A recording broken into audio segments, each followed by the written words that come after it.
that a one go or is No, that one? we're Am I good, on? We're good. Okay. Hi, everybody. Hello. Hi, Internet. Good to see all of you again.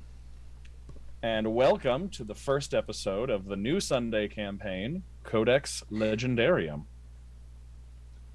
I think it's a good idea to just go around. We've got some familiar faces for the channel, but also some new faces as well. So why don't we go around and introduce everyone? So whoever would like to start, let's go alphabetical order. That would be of you? Yeah, sure. Mhm.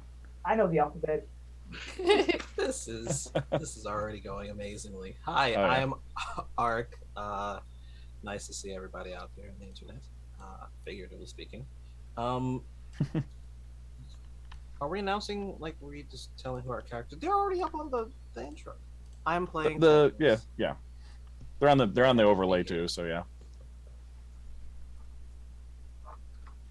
Okay, and now I go. Okay, hi, I'm Bennett.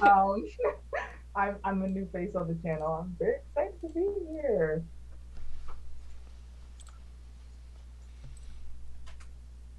A, B, C, D. Okay.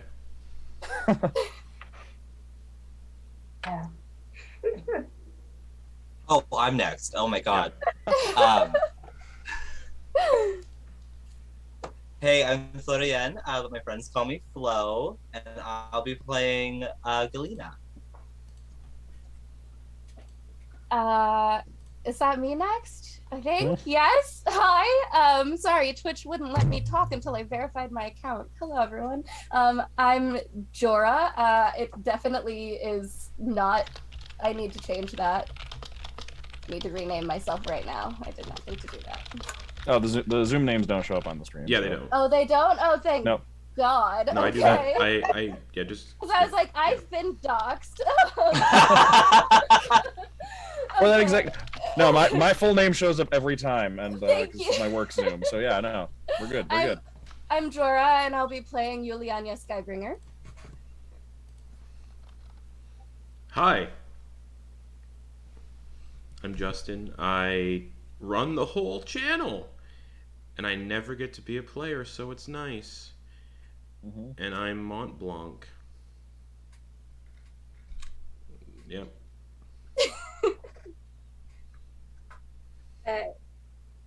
Are you in there? Oh, no, am I next? You're the only person who hasn't gone. You were in there, but I Well, guess R comes before also, S anyway. Also, I'd be last anyway. Yeah.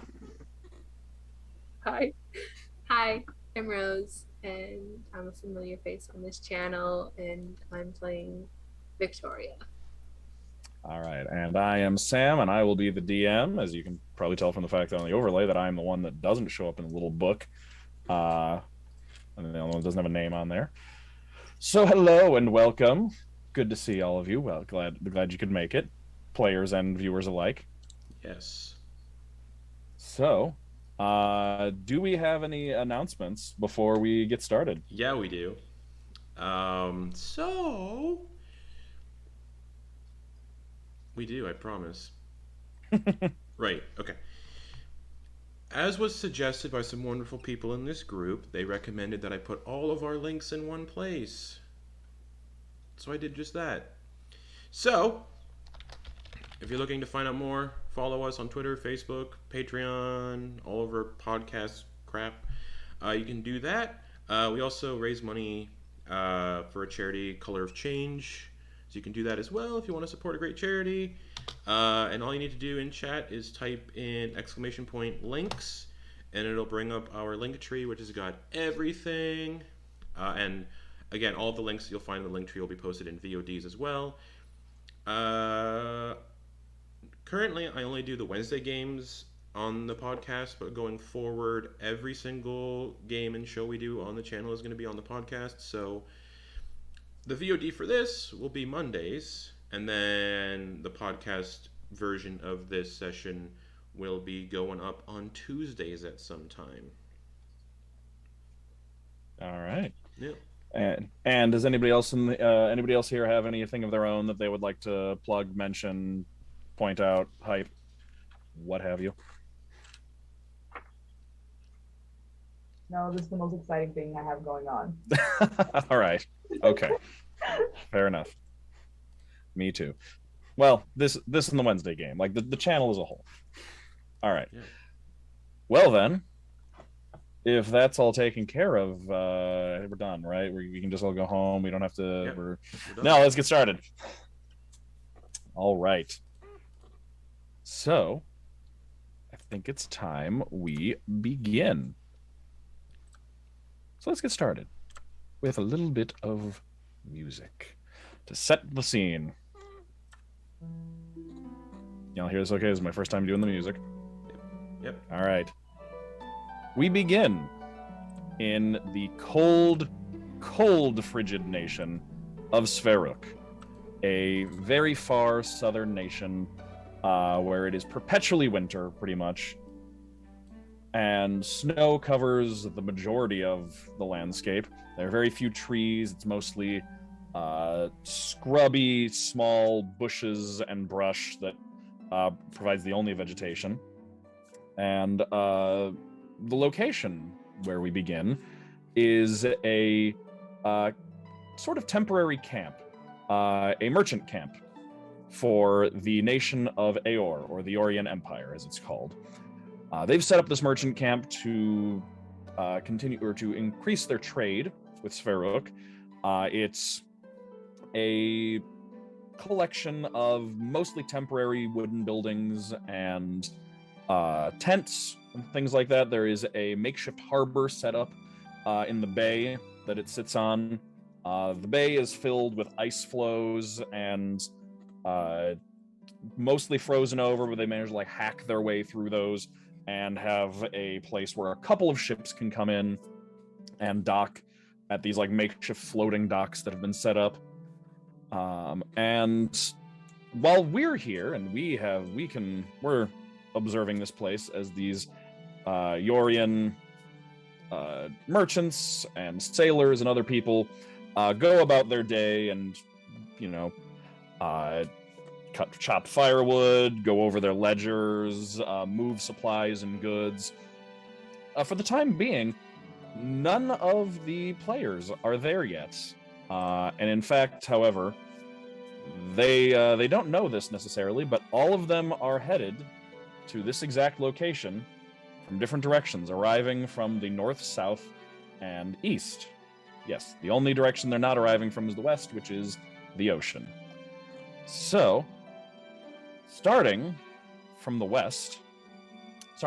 east, coming across the land, we begin with a pair who are trudging across the snow, making their way across the eastward road heading towards the camp. They're able to see it in the distance, just the trails of smoke coming up as they crest over a hill.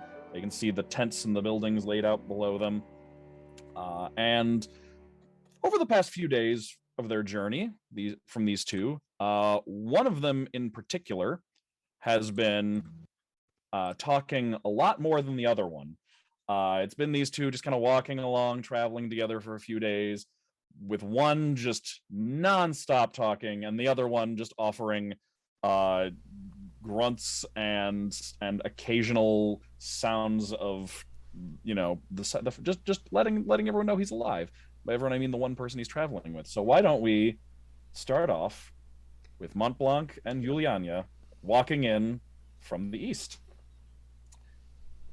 So the two of you are making your way in. You left those hunters you met with. They sent you on your way. They gave you enough food to last the journey, and you are now almost to this place where you were headed. Montblanc, you were headed, just as a reminder, because of that contract, that monster contract that you were made aware of. And Yulyanya, you got nothing better to do. And that is why you never plant your snorsglop mushrooms in the wintertime. Yep. Are you listening? Yeah, got it. Monty. Now, I think that what we've been talking about is very important. Yep, I agree. Mushroom cultivation, important. All right, well, should we stop here for the night? It's like the middle of the day. Shall we stop here for the day? You can see your destination. You're almost there. We're like, it's right there. Okay, well then let's go forward. So Was planning on it. we venture forth into the town. Yep. Okay. So yeah, you can trudge your way through the snow. You're coming via a not very frequently traveled path coming in from the east. So the snow has blown over the path. You're having to like kick your way through it. If I remember correctly, Montblanc's probably got his coat pulled pretty tight, and Yulyanya is buried under just like 5 or 6 cloaks, none of which match. Heaps and heaps of cloaks. Yep, heaps of capes and cloaks. Heaps of capes and cloaks. And as they make their way in from the east, and as they come in from the east, coming in from the direction of the south is a pair of people riding on the back of a horse, one significantly larger than the other. And as they ride in on this horse that is wearing, the horse is wearing a strange, like, it almost looks like makeshift plate mail mixed with leg braces on all 4 of its legs. The materials used are clearly improvised. It's like stovepipe and just scrap metal and belts basically holding this thing together. And it's a little dinged up. It looks like it's seen some wear and use, and it goes all the way down over the hoof on the bottom. So like it's not just like protects the legs, like it goes all the way down and goes under the hoofs on the bottom and is strapped in place securely. And the 2 of them are riding in from the south. And that is going to be Tedros and Viktoria coming in from the south after their adventure.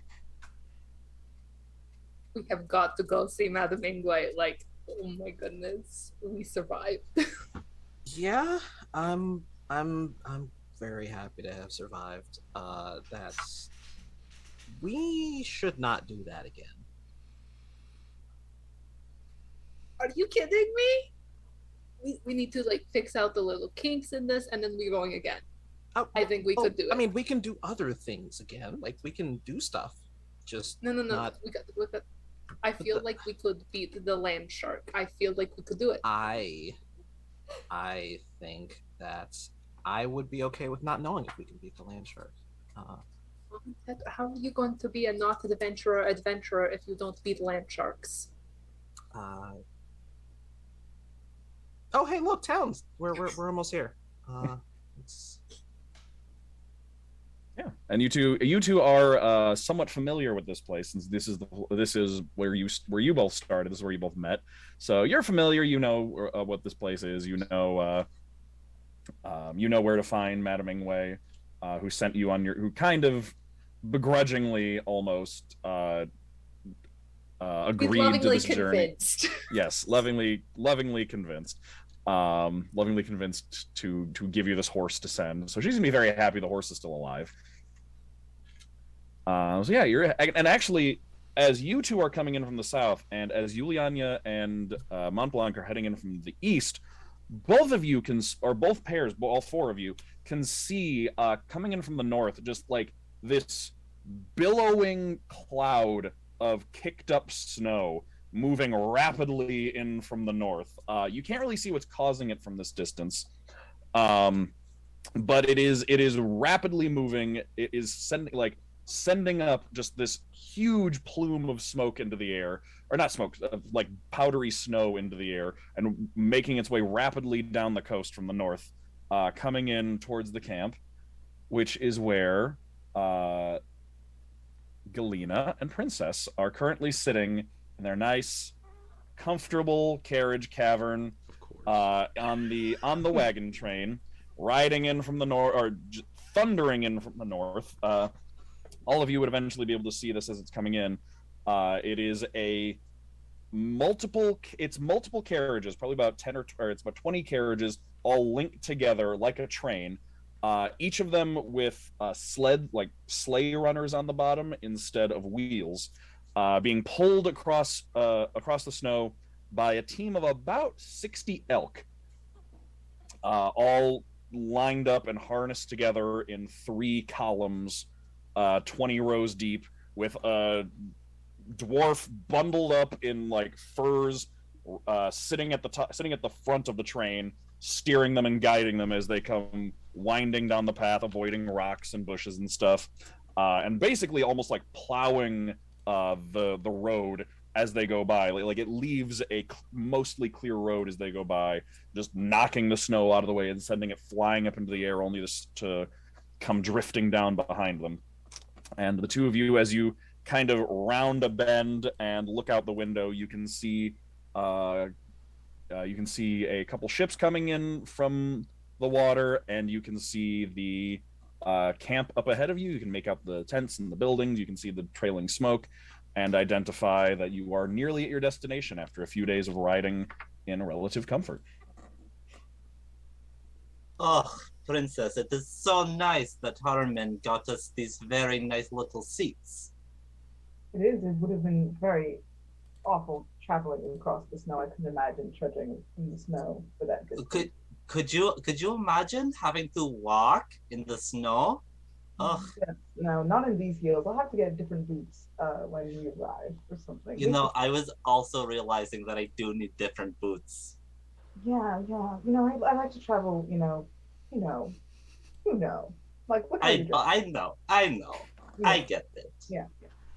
So yes. So okay. So shopping before or after we find your sister? Probably after, because I think she needs boots as well. Yes, priority, please. Of course, yes. Okay. And as you are all making your way in, so all of you can pretty much everyone is made aware of this wagon train as it's thundering in from the north, and you can see those of you who are coming into camp, Montblanc and Yulyanya from the east, and Viktoria and Tedros from the south. You can see it coming in. You can see like the whole camp kind of like perks up. People come out of their buildings and tents, like stop what they're doing. It seems like this is the most eventful arrival for days. And Viktoria and Tedros, you've been around here. Like you can see just like life suddenly sparks into the entire camp as this arrival starts coming in from the north, and you know that like, oh, this is, yeah, you can tell that this is important. But you can also see from across the bay, from over the water, it starts to get a little difficult to see, and the sun dims as some of that snow that's like kicking up into the air as the train thunders forward starts to swirl off to one side. Before it was just kind of going up and then drifting down, but it starts to noticeably kind of like swirl into almost like claw-like shapes through the air, whirling around, almost like caught up in a whirlwind, and then starts to rotate and move and pick up speed as just a localized freak blizzard just begins to materialize right over the coast, spinning into life, and it starts like chasing. A blizzard can't like target something, right? And yet it seems to start chasing after the wagon train as it's coming into camp, coming up alongside it and starting to envelop it. Inside the wagons, Galina and Princess, it starts to like you're looking out at the camp, and all of a sudden it starts to get difficult to see as like snow and wind starts buffeting the sides of the carriage, and it's like, oh, okay, just a little bit of snow kicked up until it's almost like something is striking the sides of the train, and it starts to swerve as it's moving, and visibility drops to maybe 30 feet away from you, and you feel the whole thing come skidding to a halt so suddenly that like the train, you can feel yourself start sliding a little sideways as the train just kind of like S-bends and just kind of almost compresses as it comes to a sudden halt. And you can see the wind blowing outside, the snow just whirling around you, keeping you from being able to see much. And all 6 of you hear at first it sounds like the wind, but cuts through the sound of the blizzard, this just loud animalistic bellowing roar from inside the snow, and one of the workers on the wagon train just lets out like a pained scream, like a yelp, before being suddenly cut off. Just ah! And that is what's happening. The four of you that are not on the train, you can see that it is suddenly just gobbled up by this blizzard that's covering it. Viktoria, you know that train was the most likely place that your sister was going to be coming in. Montblanc, this absolutely matches the description of what you're here to look for. Oh yeah, here we go. What are y'all doing? Bolting towards it. Okay. You're in the horse. Wait, is that it? I think so. Yep. Of course, probably, most likely. You killed something. Let's kill someone else. Oh my god, we can do it. Yulyanya just bolts, like just a flurry of capes in the wind. Little hobbity imp feet running in tracks just very quickly. All right. Montblanc takes off, starts running. Yulyanya just catches up immediately, way faster than those little legs should be able to go. Capes flying in the wind, and then you said Viktoria just snaps the reins and starts going. All right. So the horse is going as fast as he can with the leg braces on. Tedros, you can make some notes now and realize that galloping is difficult with these on, so it's going as fast as it can. There's just a loud clank, clank, clank, clank, clank, as like all of these are as the metal just groans and like the straps are strained from this rapid movement. What about our two inside the wagon train where all this is happening? Well, that's not good. I guess like poke her head like out of the window to see like the voice wherever the sound of someone getting snatched up came from, and just try to see if she sees anything. So you like drop it's one of those, you like unlash the window and lower it down. As soon as you do, it's just like wind just blowing and whipping around out there, and like snow just starts flying in through the window. And like as soon as that happens, like you have to like squint against the cold. It's like it starts freezing your eyelashes. You know that feeling when it's like super super cold in the winter, like it like starts to freeze your eyelashes together, and like if it also just starts blowing into your eyes and it stings. So make me a perception check with disadvantage. Ooh, first roll. And this is the first roll of the campaign is made with a disadvantage. I mean, sounds about right. Pretty good. Perception, yeah. So that would be that's a 20.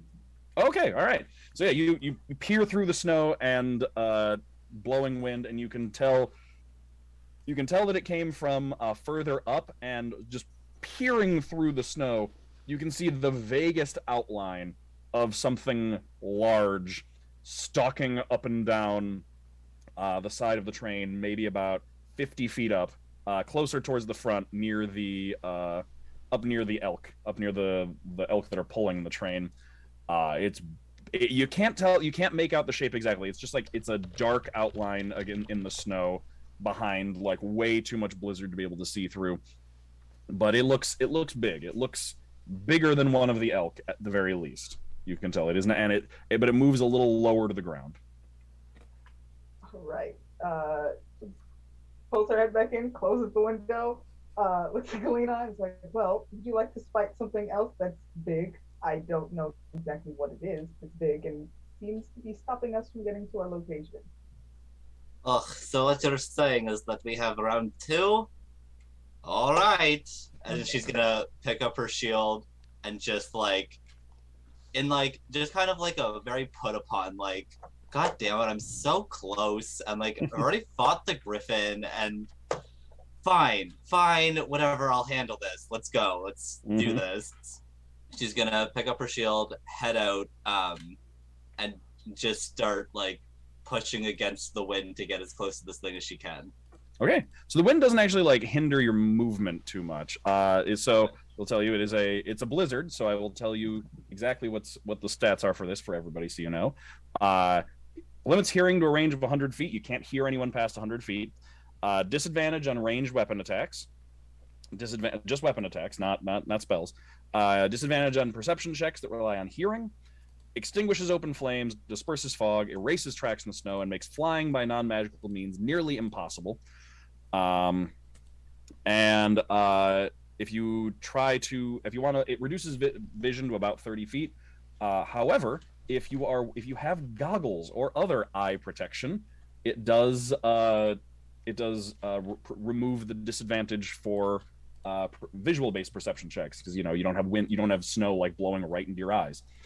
All right, so you two hop out into the blizzard. It's snow. It's like snow and wind billowing around. What was a very open, snowy plain has suddenly become this claustrophobic feeling. Just wall of snow and wind blowing through the air around you. It's dark. The sun is practically blocked out from all of this, and you can't see past like 30 feet around you except for like vague shapes and shadows.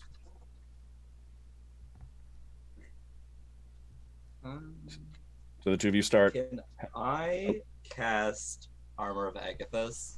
Absolutely, you can. Can I cast Armor of Agathis? Absolutely, you can. Fantastic. Anybody else want to cast Armor of Agathis? I'm gonna like scoop up some of the snow as I'm running past, throw it up in the air, and then kind of like walk through the snow and have it like meld to me. Amazing. I think the way Galina casts it is it just kind of like happens, and the blizzard that's like swirling around her just like really latches onto her for a second as just like this really beautiful, intricate kind of like almost like a like water flowing but like frozen in place. Armor just kind of like goes around her. Nice. I imagine for both of them, since you use the snow, it's almost like as the snowflakes like land on where the armor should be, they land on like an invisible barrier, and then just like frost spreading on glass just kind of like spreads and solidifies, and just like from these individual points and pinpricks of snow where it lands just starts to just spread into this armor. So that was what Galina's looks like. What does Montblanc's Armor of Agathis look like? Jagged like cloak and armor of like spiked jagged ice. Nice. All right, so very jagged and spiky, like super sexy looking. Oh yeah, contrasted with Galina's more fluid, flowing looking watery armor. Okay, and then our princess and Galina heading up towards the shape. Was it on top of the train or like this? It wasn't. It was next to it. Okay. Then just walking. I'm walking. I'm like taking to see what it is and not running towards it. Okay, so you're making your way cautiously over. Going over to Tedros and Viktoria. You're galloping up. You pass by the camp on your way over. As you do, you're coming up on the edge of the blizzard. Like you can feel the wind starting, and as you're coming up on the edge of the blizzard, both of you can look to your right and see two other individuals. You can't get a good look at them because basically, like right as you notice them, they run into the blizzard. Like they run through into the blizzard from the side, but you can see as you're passing through the camp, you can also notice like everybody else's reaction. Like everybody got out of their houses and their tents, and they like stood to watch this thing come in, and their looks of excitement and eagerness quickly just melted off their faces and turned to horror and fear as this blizzard came in. And pretty much everyone else just ran for cover, dove back into their houses, doors and shutters locked. People like leaving their tents and going for the more permanent wooden buildings. And from what you can see, you two and the other two that you just saw are the only people running towards the blizzard, not away from it. And then after they vanish inside, you two get through. It's weird. It's like it has like, little trails of wind and snow, but then it's almost like a solid wall that you pass into, and then your visibility just suddenly drops. You get a sense of claustrophobia and just closed-inness of this oppressive snow and wind just packed in tight around you in the air. And all four of you, about at the same time, enter inside. Let's see. Princess, Galina, Yulyanya, and Montblanc, you can all hear this like loud clanking sound that like follows the sound pattern of a horse's hoofbeats. But like doesn't sound, it sounds like clank a clank, clank a clank, clank a clank, like someone's banging pots and pans together in the pattern of hoofbeats, approaching from the south. And around at the same time, all of you will get a look at what is currently menacing the wagon train. You see well, at first, you get more details the closer you get. At first, you get the sense of some kind of large, lumbering, four-legged creature. Kind of, mammalian shape, snout, wide head that kind of like slopes directly back to its shoulders, but not much of a neck. And then as you get closer, you can see that it is some sort of bear, a large, white-furred bear. As you get even closer, you notice that it is not just a regular bear.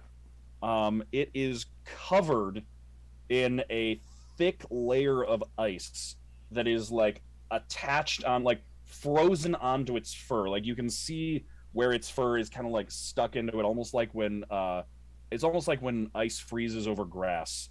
And like if you pulled it up, like you pull up like a chunk of grass with it, it's frozen on, like almost like the ice is matted into its fur, covering its body in these natural spiky protrusions. It appears, but also it has like a sickly look to it. It looks thin and like it's drawn in at the ribs. Its fur looks patchy. And as you all approach, it whips around and looks at all of you, and you can see it has a glassy-eyed, almost dead appearance to it. Yes.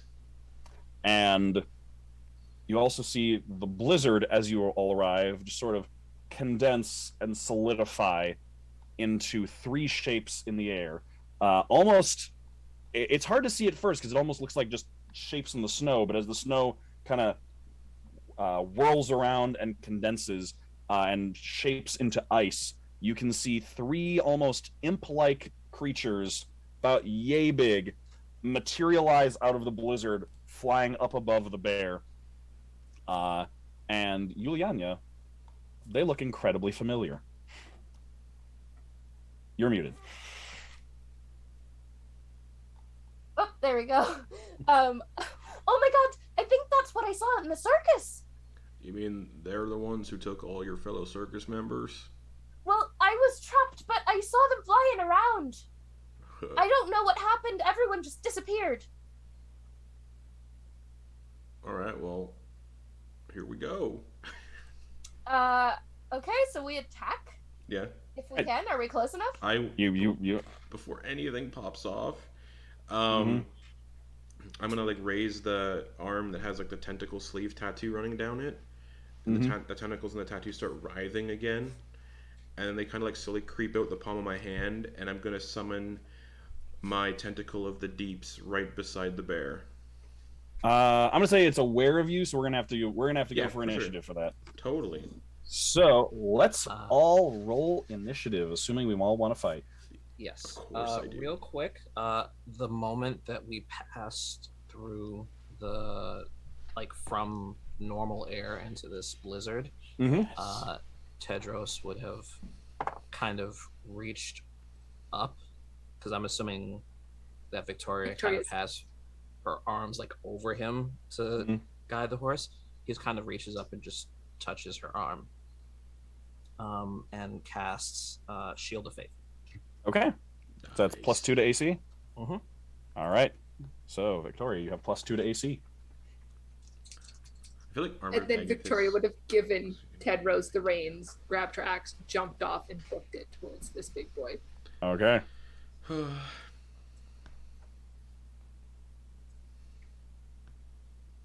Well, I rolled a 17 for initiative.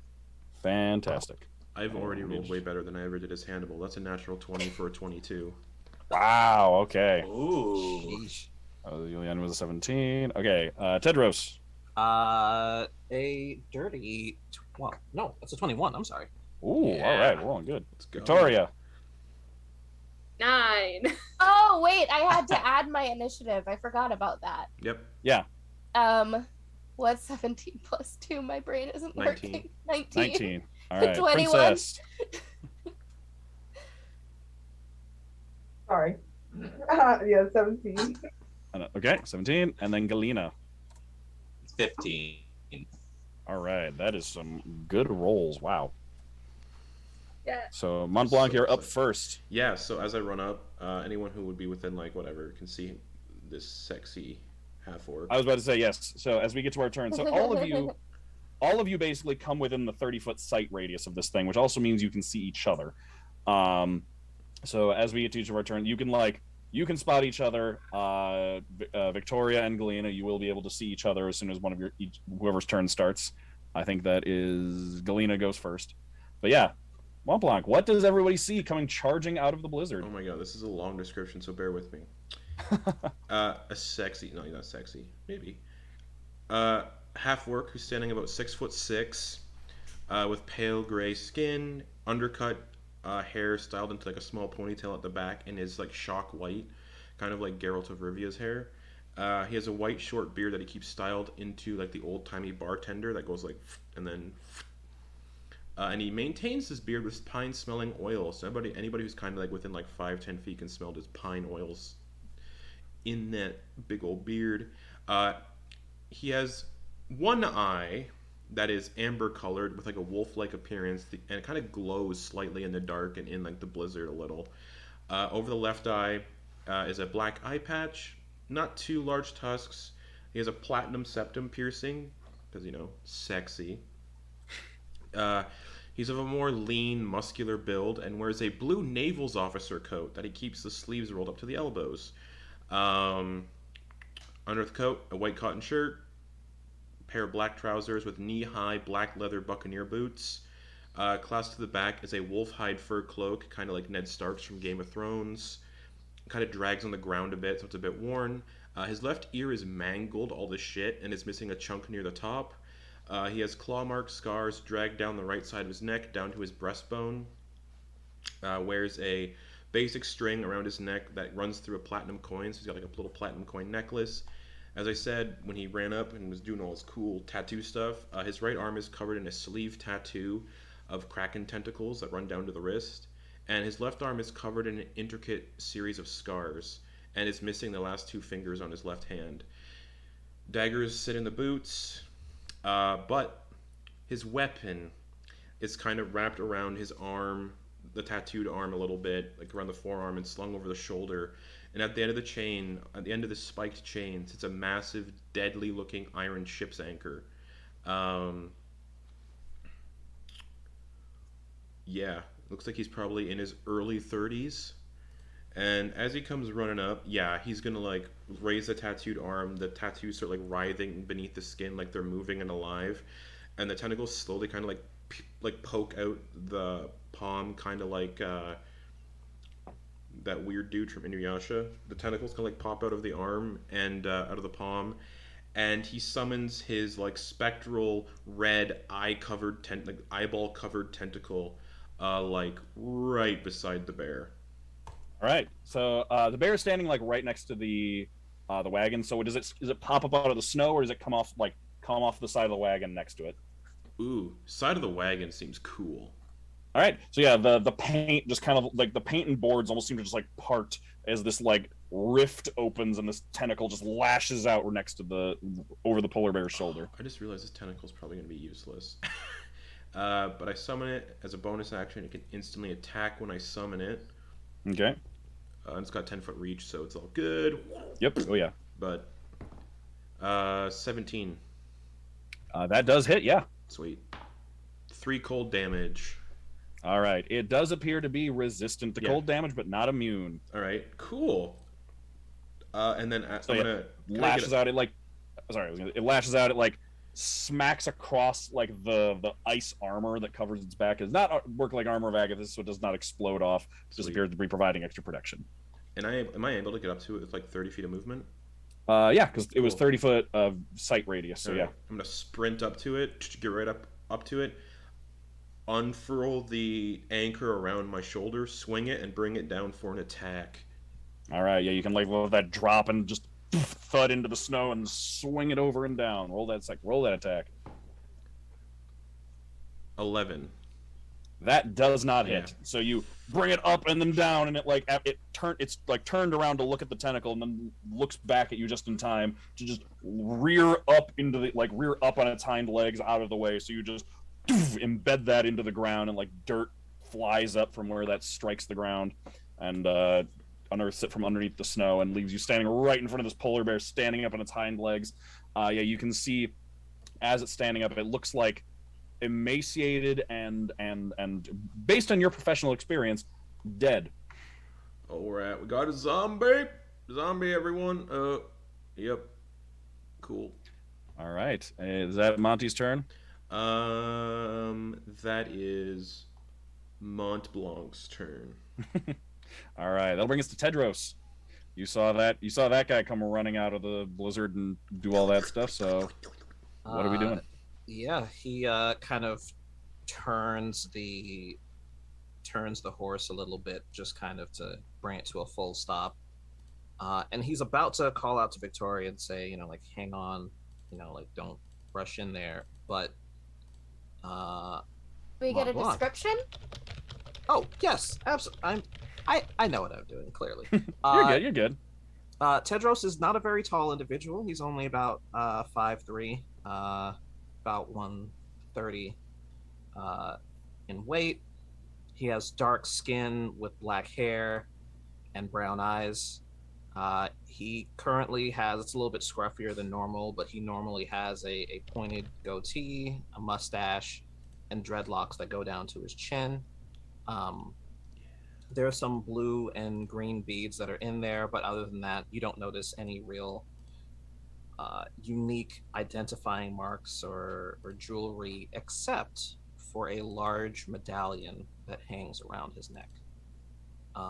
And if you could get a good look at it, you would see that the medallion has an owl with its wings outstretched, and where the head should be is a full moon. He pulls the reins a little bit just to make sure that the horse comes to a stop. Mm-hmm. And he's about to say something to Viktoria, but hears undead. And he immediately slides off the horse and grabs the medallion and starts to speak something in Celestial. For those who do speak Celestial, since I know at least one person does, you hear him say, "You do not belong here. Return from whence you came." And he extends a hand and uses...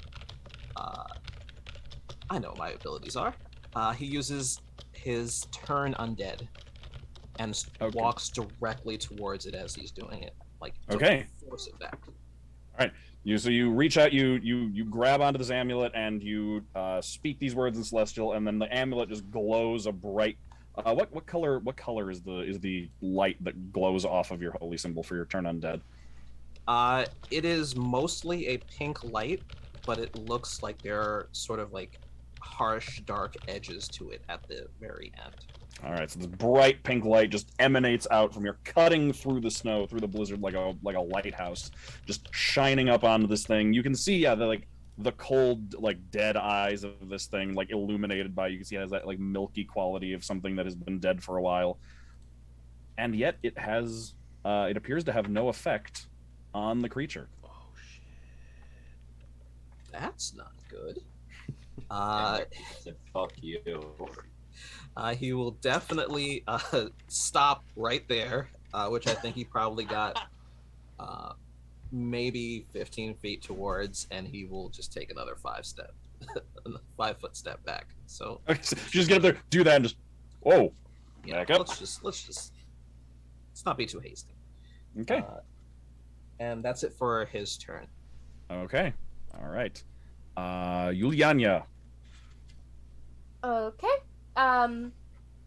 So Yulyanya is a tiefling, certainly a tiefling, but also a halfling. She's a very, very small looking little imp creature, and wearing underneath, as you watch her flutter through the snow, capes blowing around her. You see underneath is a gymnast's unitard.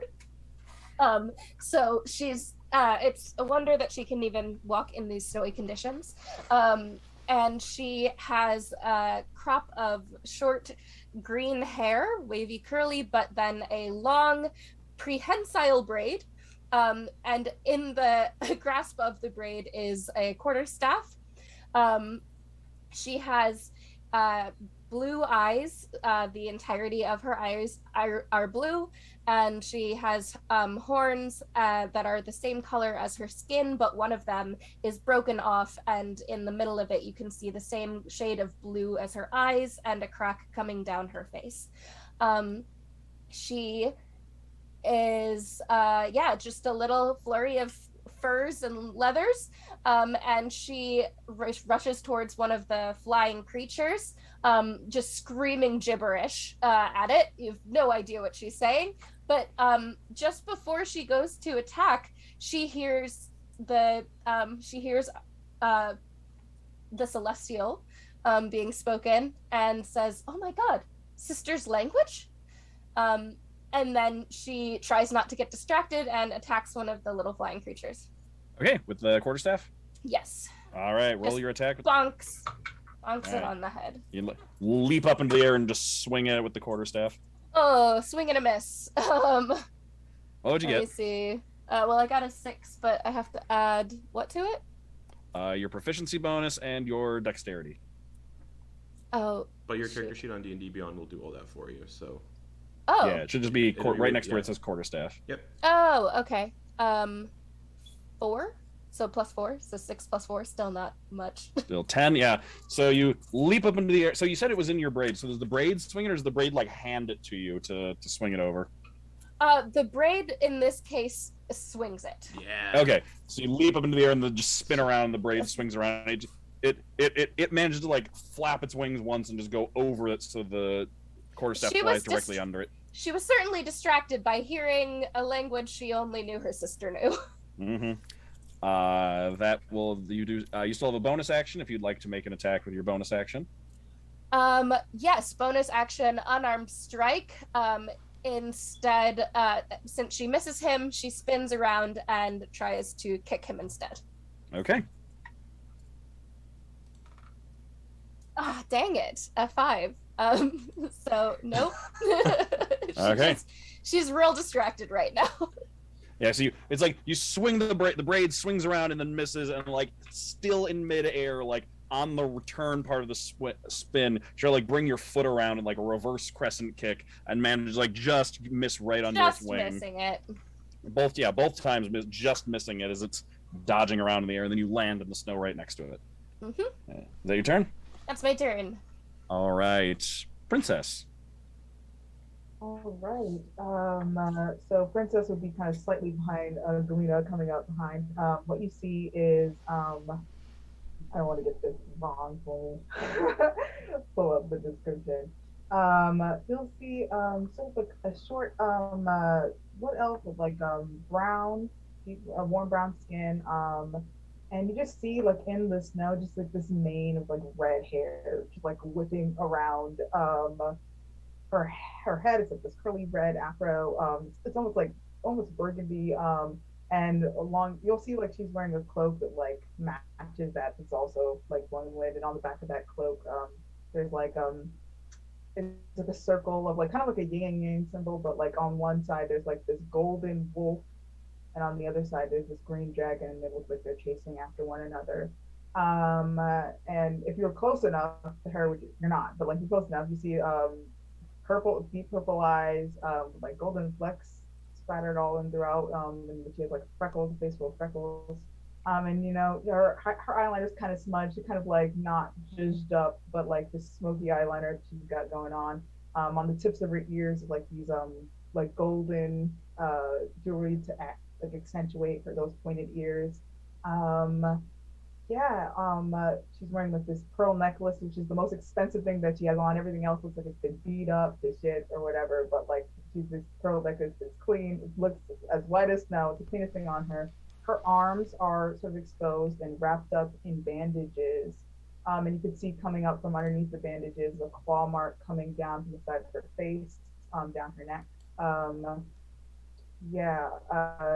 in her hand she has two scythes out at her side that are golden. And they have like markings on them. And like she's wearing like boots that aren't really snow friendly. They're like high. They're like up to the middle of her thigh. They have like little golden heels, but not super. But just trying to boost her height. And that's what you see. And then on her back is like you see a lute strapped there, like holding on for dear life as the snow is like blowing around her. And she's like wearing a tight like corset top. Like she does not look like she's prepared for the snow at all, but it's fine. The clothes don't mean she has on. So that's what you see when she starts to cast. She's gonna be looking at the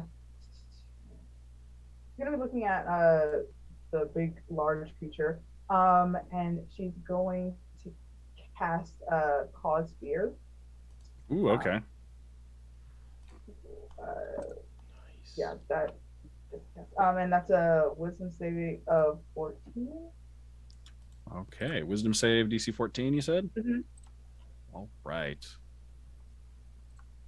Roll that. See how it does. That is an 11. Okay. So what you see is like she's gonna like, you see like, if you look right, like you're like this, like the world seems to go a little bit dark around her. Like shadows seem to gather around her, and her eyes sort of like go smoky gray, and you kind of like hear like these like. And you hear in Common and Deed Speech and Elven and Sylvan and all these different languages like whispering, like this cacophony of noise that just shoots straight towards the creature. And that's and then he's like trying to Okay, and then cause fear. So it has the frightened condition then, I believe, then? Yes. You awaken a sense of mortality in one creature when it's in range. It's frightened of me specifically until the spell ends. Okay. And yeah, undead are immune, but as we've established, it does not appear to actually be undead, despite looking like it. So let's see. So it has disadvantage on ability checks and attack rolls while you're within line of sight. Good to know. It can't willingly move closer to you. All right, so that was your turn? All right. So that'll bring us to the polar bear creature. Which is already just reared up right in front of Montblanc. Really the only close target. I'm a tank. And is now terrified of Princess, but is going to try and go through Montblanc right in front of it. So it is going to make some attacks. Bring it. First one is the bite. That's going to be a 14 to hit. That just hits. Okay. So that is going to be... I've been bitten before. Let's go. 13 piercing damage. Armor bag at this. 5 cold damage. So 2 cold damage. But yeah, it just leans on and bites down on you, and like you can feel that goes through, because the armor bag was it 5 or 5? Yeah. So it bites down on you, like on the armor vagus, and then you can always see like cracks spiderweb through the ice, and then it just like chomps down and shatters the armor vagus, and like the armor breaks into jagged pieces of ice that fly into its face and mouth and like damage it, mostly bouncing off of its own ice armor, as then sinks its teeth into Montblanc. So it takes a little bit more damage from that. All right, and then it is going to try and go for a claw attack as well. That is a 9 to hit though. Yeah, nah. All right, so yeah, it bites into you, and then it goes like lets go, and then it like rears back. It comes down with one of its claws, but you manage to just dodge to the side, and it just brings it down and catches nothing but snow. Bringing us to Galina's turn. Fantastic! I am so ready and prepared. So when you look at Galina, there's genuinely no way to look at her and not go, this is a woman of high status. Like, she could be wearing just like a straight up trash bag and you would be like, she outranks me. She also is just kind of like the epitome of like feminine softness. So she's a tiefling, she's light blue. Her eyes, pupilless, are just like a smorgasbord of blues that are like very resemblance of like a tropical beach. Her horns come out of her like temple area and like go back and look like antlers. And the way they kind of like curve back, they like keep a lot of her hair in like a proper position because it like moves on its own.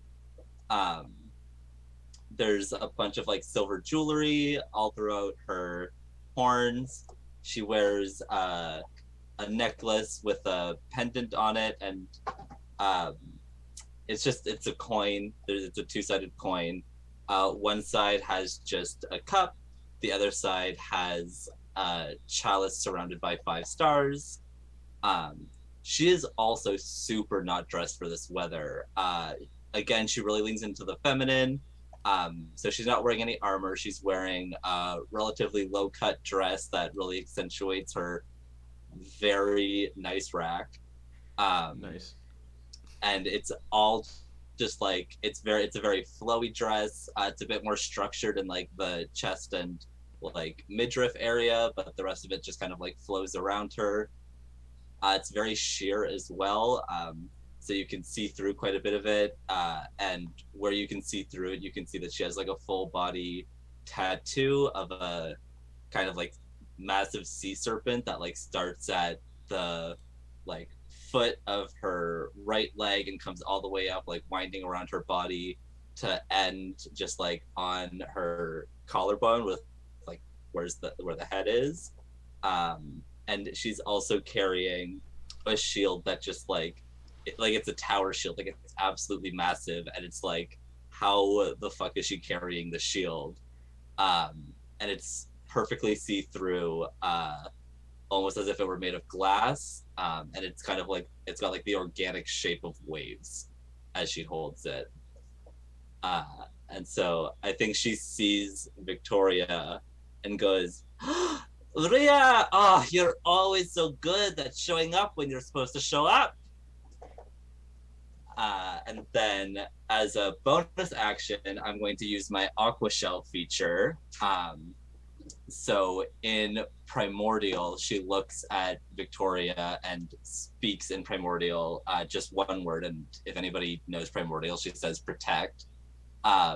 And from her tattoo starts manifesting like a 15-foot long version of that sea serpent that like shoots away from her and just starts like protectively swimming through the air around Viktoria.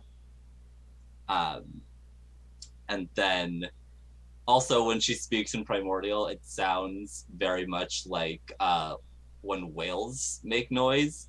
Like it's very like eerie and like very reminiscent of the ocean. And then for my action, she speaks in Primordial again, and this time she's going to cast her Leviathan's Lance.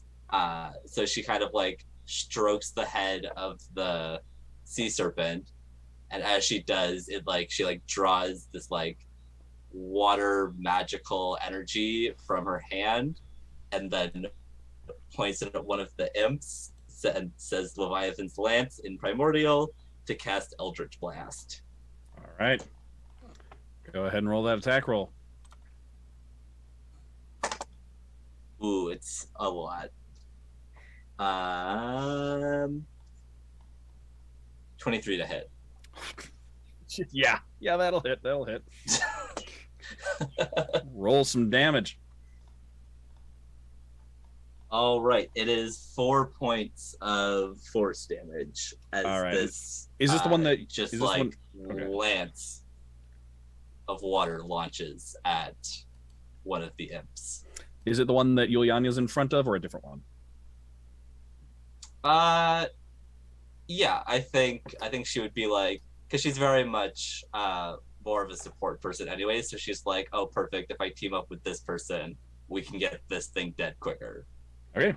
So Yulyanya, you hear these words, and I don't think you speak primordial, so this language you don't understand sounds like whale song, and then just this like bolt of glowing water energy comes sailing in from one side, just slams into this thing, and like crumples part of it, and like it almost seems like the water melts away part of it, and then like refreezes up, but like looks more brittle after it refreezes together.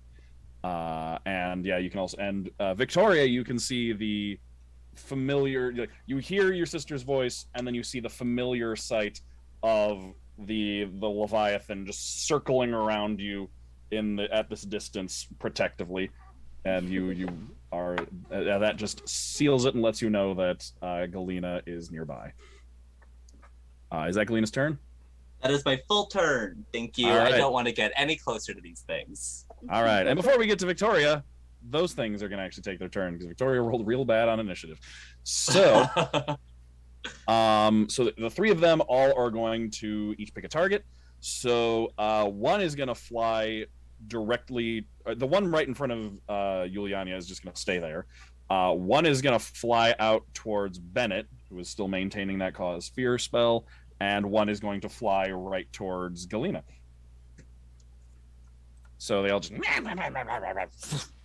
fly forward at each of you. I'll start with Yulyanya. It's going to try and claw at you.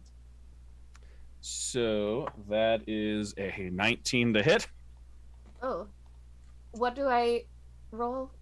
It's against your AC. Oh, okay. 14. Okay, so that does hit you. So it's going to be 5 slashing damage and 2 cold damage. As you swing your staff at it, swing a kick at it, miss, it gets hit, and then it just like comes down and just drags a claw against you, and you can feel like as it sinks its claws in, like freezes the wound as it digs its claws into you. I'm so sorry. How do I record that? So, GM. It should be a total of 7 damage. Okay, thank you. Damage types only matter if you have resistances or vulnerabilities. Oh, gotcha. Mm-hmm. And then the one towards Princess, because it appears to be able to tell that something magic is happening here. Is gonna be a 6 to hit though. Yeah, no. Yeah, just comes flying in, and you can just like with something like that, it's like flying right at your head, and you can just zooms right past you, and then catches itself, and then comes up from behind, and just kind of stays flapping there. And then against Galina, that is outside. That is a 15 to hit. That'll hit. All right, for 2 slashing damage and 4 cold damage, which I have to 2 because I'm resistant. Yes, you're resistant to cold damage, so that is a total of 4 damage for you. Then. And you have Armor of Agathis up. Oh yeah, I do have Armor of Agathis up. So that doesn't even get through the Armor of Agathis. It doesn't. No. So does the cold damage affect the Armor of Agathis? It does still, yeah. Okay. So it takes 5 damage back. But it's cold damage, right? Yep. Yeah, it is cold damage. These ones are immune to cold damage. They're 100% ice. Why did I cast Armor of Agathis on myself? Well, it still gives you that temp HP. Yeah. True. You have 5 more HP than you would have. So Okay, and then that is their turn, bringing us finally to Victoria. Here we go. Oh yeah, let's go. All right. So as Victoria, Naruto runs, but not through the blizzard. Of course you do. You all would see very similar to Galina. Very similar to Galina, where it's just poise and very high standing. But Victoria's a little bit more grounded. She stands about, I think we said like 6'5". Nice. A foot taller than Tedros. That's how I remember it. Is a foot taller than Tedros. 3 tall people in the party? She has deep emerald green hair with 2 white stripes at her temples. Very Narcissa Malfoy. And they're braided back and then spiraled into a bun. So it's all just pulled back, very low-key, casual.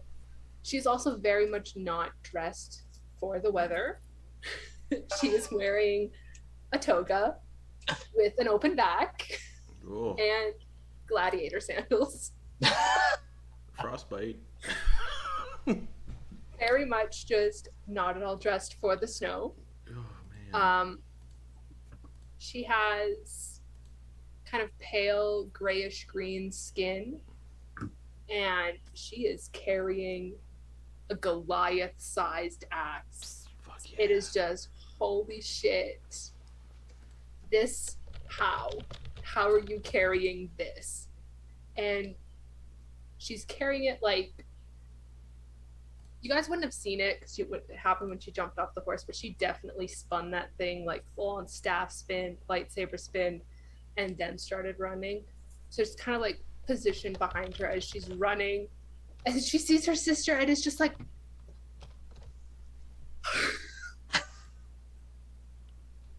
stops fully in her tracks, sees the Leviathan spinning around her, and is like, oh, hello, Leviathan, I have missed you so much. Oh, Taryn says hi. And then, seeing that the imp did no damage to her sister, she's going to continue on her original path and just full on sprint to this bear and start whacking with that big ass axe. All right, go ahead. Roll an attack. First, as she's going though, she is going to cast, oh fuck, where is it? Thunderous Smite. Ooh. Nice. So everyone else would see, she kind of like, as she's running with her other hand, she reaches into a little pocket that she has on her waist, and she pulls out like a spectral card and then just kind of like pushes it into the axe and then goes and swings. It's Okay. time to do. Cool.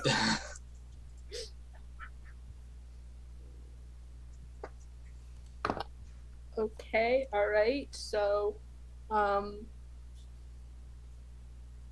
it's strength plus proficiency for the Mhm. axe, right? Okay, so that is a 19 plus 3 plus proficiency for numbers. 24?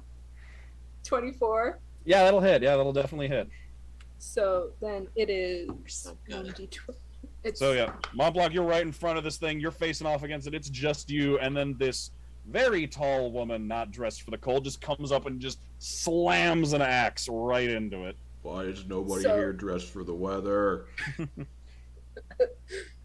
That's 12 axe damage. Whoa, And I okay, believe it's 2d6 thunder damage. I had the spell.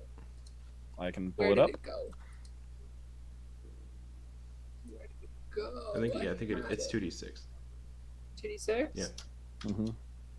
Alright, so then thunder damage is 10 thunder damage. Oh, all right. And I Starting need a off strength strong. save. Yeah, I so need it's a like strength save. this bear has not been taking much damage at all. And then all of a sudden, Victoria just comes up, and just peal of thunder that just emanates out and like echoes out through the blizzard. Everyone in and out of it can hear that just kaboom happen.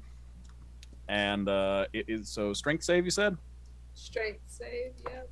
it got a 16. So it does not push 10 feet away from me. And Okay. So awesome. imagine it like, yeah, there's like an explosion of thunder that hits it all, like your axe sinks into it and then you blast back. Like it's like it sinks in and then there's the thunderous explosion and it like skids back a few inches in the snow, like maybe a few feet, digging its claws into the dirt, it's like cutting furrows into the ground, but it manages to like hunker down and keep itself in place before marching back forward into place and just letting out like a bellow right at you. Is that your Bellow turn? right back at it and plant my feet. Let's fucking go. All right, that'll bring us I'm back gonna to look at Princess and be like, that's my sister. I told you, she's so strong. Yes, I recall. Her eyes are like sort of wide eyed, just like staring at her like wide eyed, like, okay. That'll bring us back to the top of the order with Montblanc. This isn't gonna work, but let's have some fun. I'm just gonna stare at it, and some like blood starts to drip out of my nose and out of the corners of my eyes as my eyes go completely blood red. And I'm gonna use my blood maledict as a bonus action. All right. And wait. Oh, it says action type, no action. What? Oh. Oh, hold on. Oh, okay. I figured how this works now. I'm gonna do that. Okay. So, sorry. You're good. Blood Hunter. So I do hurt myself doing this. So I Okay. take 2 damage. All right. And then I'm gonna use my blood as a bonus action. Then I'm gonna use my blood curse of binding. So, what size creature is this actually? Large. Cool. I'm going to attempt to reduce its speed to 0, and it can't use reactions until the end of my next turn. So I need a strength saving throw. Okay. As I like target like the blood flowing through its veins and try to just like curse it and prevent it from moving. Okay. Well, that's a dirty 20. Yep, and then flail. All right. So yeah, it's like you try. It's so yeah, your eyes go blood red, and then the blood starts dripping out of the corners of your eyes, and you try to grip onto the blood. Unfortunately, it doesn't have a lot of it left, and it's all frozen in place. You try to it's still something to grab onto, but it manages to just shake it off and fight back and come towards you. But here comes the flail. Flail attack. Flail is a 22 to hit. Oh yeah, so it shakes off and lunges towards you, like trying to get at you, and you just bring the flail up and just smack it in the side of the head and just crack its head up in one direction. How much damage is that? I gotta pull up my feet again because Crusher. Oh, that's right. Yeah. All right. So that'll be max damage. 13 bludgeoning. Oh, all right. And with Crusher, I'm gonna push it back 5 feet. Okay, so it just slams up against the side of the wagon as you just smash it in the face. Yeah. It lunges forward, and you just bring this chain up, just catch it right under the chin, rears it up into one side. Its front paws just kind of grasp at the air, catching nothing, and then land over on its back before rolling back onto its feet. Yeah, I'm gonna just push it back 5 feet. Okay. And then this is, and then I'm just gonna use that movement and just take another 5 feet forward. Okay. That'll bring us to Tedros. He grabs the medallion around his neck again and yells out, "It's not undead!" And he begins to mutter something to himself that's pretty quiet, so even with all the wind, it's not really audible. But you can see that there's this pink energy that kind of courses down the arm that's holding the medallion, and then it just kind of flutters out into what look like 3 owl feathers, and then he just swings the arm and casts magic missile. Yeah. Nice. And he will aim 1 missile at each of the flying creatures. Okay. Just pointed end first, just fly out unerringly, zipping through the air, turning, flying, zipping around obstacles, and just striking through at all 3 methods. Yes, and all 3 of them will take 3 damage. Okay, so just not a lot, but definite damage to all of them. All right, one of them, the one in front of Yulyanya, is looking terrible. Excellent. It's barely holding itself together. It's melting and refreezing at all of the joints, almost like it's just about to fall back into water at any second. We love to see it. Anything else, Tedros? No, that is it for the time being. All right, that'll bring us to Yulyanya. So great, bestie. Yeah. So Yulyanya is in a state of shock. There's a lot going on. She is confused about hearing sister's language and then weird whale sounds. And then she notices she notices Galina, and says, Oh my gosh, a very, very fancy lady. Hello? Oh, where did you come from? I was on the train. Oh, okay. Are you fighting the creatures too? Yes. And then she sees all of the feathers fly at the imps and decides that's a good idea and starts throwing darts. Okay. Are you gonna do that for the one right next to you? Or are you gonna aim for The one the next. other one? Yeah, the one next Okay. to me. Do you back up first? Because if you attack, if you throw something that's right in front, throw something at something right in front of you, you do have a disadvantage on the attack. Oh, dang it. Okay, well, I still want to do it. Okay, so just roll and roll twice. Take the worst of the two. Oh, okay.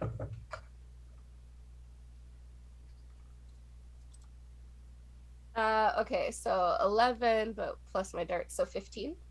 That'll hit. Yes. Cool. Sorry, what do I roll for damage? I think it's a D4 plus your dexterity. Okay.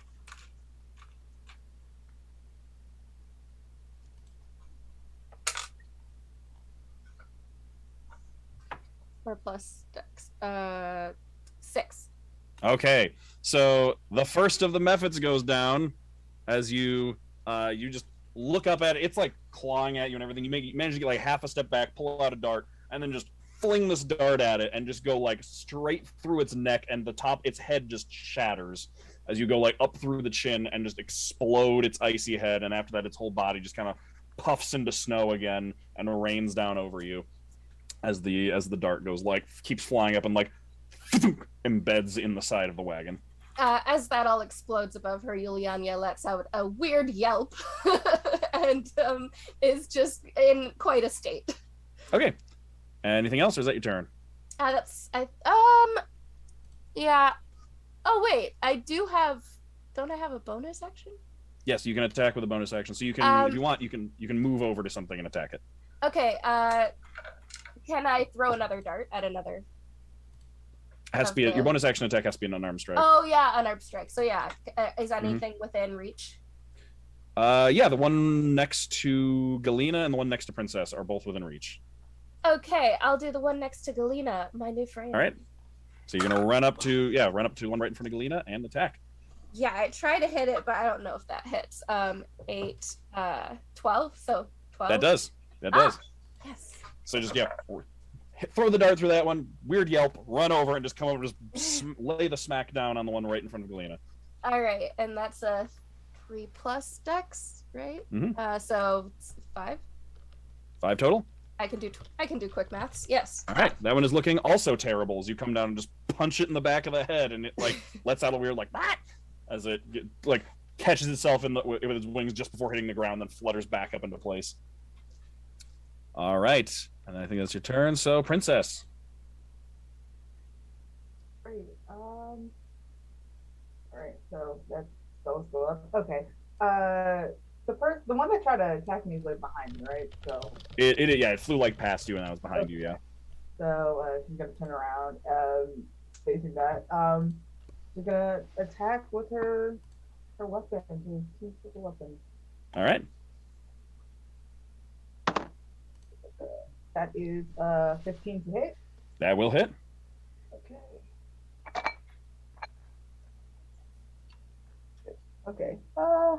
That is 7 damage on first hit. Don't even bother with the second attack because you just first swing, just turn around and just bisect it with your sickle, just like up from like hip to shoulder at this little thing, and it just snow. Okay. And I'm assuming the one that would be by Galina would be in range as well. Yes. Yeah. Okay. You're both. Okay. Yeah, you were like right next to each other. Yeah, so I'm just gonna spin around, hit that one with her other sickle. Okay. Roll that attack. That one looks terrible because this small person just punched it in the back of the head. That's a 12 to hit. That just hits. Okay, excellent. That is 7 damage. And that one's gone, and all the methods are gone. So just one with the main hand, and then spin around, and then finish off the other one right within reach. All right. Yeah, that's my turn. Okay. That'll bring us to the bear. Yep.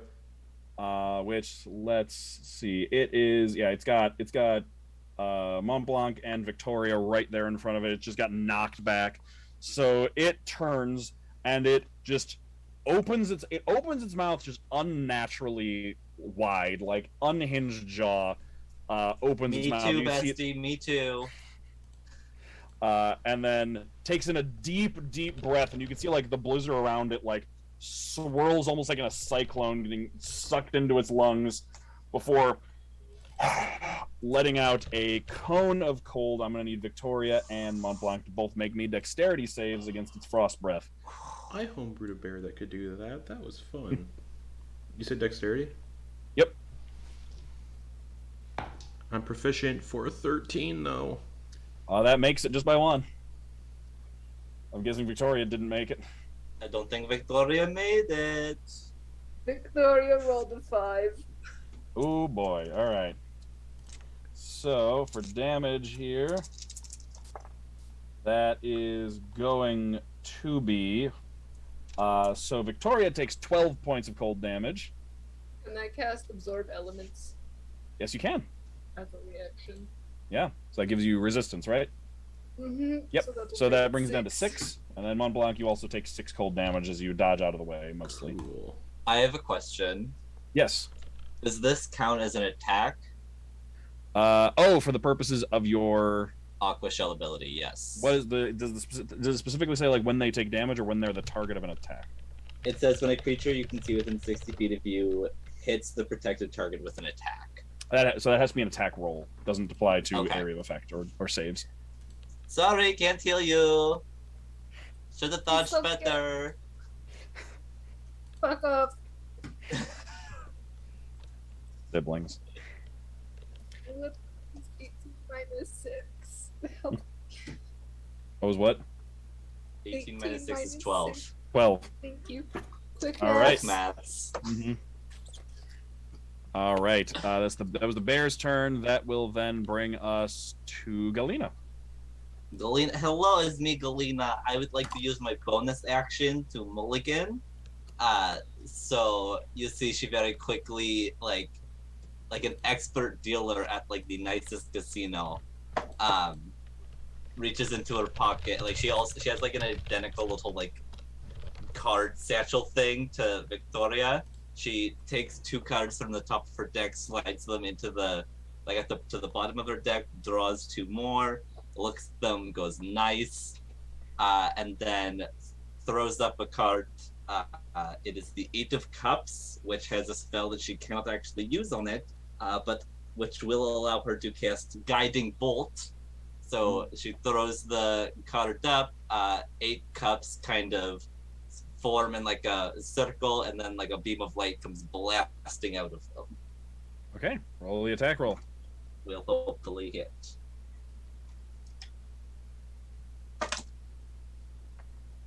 Uh, 16. That does hit. Fantastic. 4d6. Oh, that's a lot. Okay. 12. 17 points of radiant damage. Oof. All right.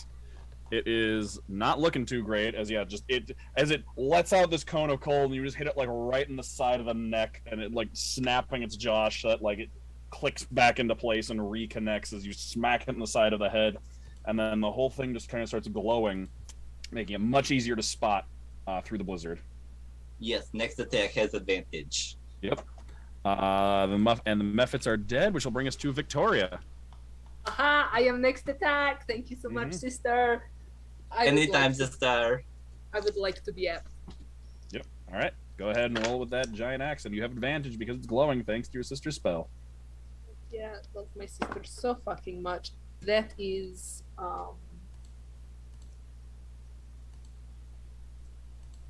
23 to hit. That will hit. And make sure to Yeah, add your extra d6 of damage from Absorb Elements. But it's resistant to it because it's cold. Still, I'm going to do many axe damages. Yes. That is 11 axe damages. All right. And that is 4 cold damage. reduced to 2, but still didn't matter because the axe was already enough. How would you like Viktoria to finish off this ice-covered bear? Awesome. One second, get my dice back anyway. So she may have stunned herself a little bit with the thunderous smite, which is why she failed on the dexterity. And then she shakes it off, sees the little bit of like water floating around it that she knows is her sister. She knows her sister's had her hand in this. And she just plants her feet, takes the axe, and just up and just bisects the head in half. Ooh, nice. Okay. Yeah, just up through the chin, out through the top of the head, cuts the head in half, splits into 2 pieces, and then just falls to the ground. As it does, you can see all of the ice covering it melt off of it and kind of turn just this cold, icy blue light rises up off of the bear into the air, and it just turns into this kind of floating, almost aurora-like light lifting off of it with 2 especially dense, bright points where eyes would be, and it kind of just like turns its gaze over all of you, looks down, and then just streaks off straight up into the air. And as it does, the blizzard lifts up suddenly, almost as if it was a blanket caught by this thing just shooting up towards the middle that just kind of flows behind it, lifts up off of all of you, leaving you suddenly just in the broad, clear daylight, which is dazzling by itself for a second. You went from like darkness with the snow blocking out the sun to all of a sudden just midday sunlight. So like your eyes have to adjust for a second. By the time you look up, you can see that that blue light with the like snowy blizzard trailing behind it like a white comet, flying across the sky and heading to the south. Would that be similar to the aurora that Tedros and I saw when we were on the Stone Sea? Kind of, yeah. Different color though. The one you saw was more like a greenish color. This is a more like light blue color. As the wind kind of like goes up, I'm gonna have to like Marilyn Monroe my skirts. Oh no! Meanwhile, Yulyanya's pretty much bowled over by capes just like flipped over her face. All right, and that leaves all of you, you blinking around, looking around, and broad daylight. You can see each other fully now, even better than you could before. Now you're not wrapped up in a blizzard. You can see the full wagon train. It looks, for the most part, intact. You can see a couple of the workers have managed to get to the one person who was attacked, who's like, they've got like, he looks unconscious but alive. They've got like a bunch of fabric just pressed to a wound in his shoulder. It looks like where he got bit by the bear. And you can see just a bunch of the workers on the wagon, like the driver included, all hiding behind it and all staring at you and like turning around back towards the camp. You can see people like peeking out of tents and buildings and from behind cover staring at you, universally in awe.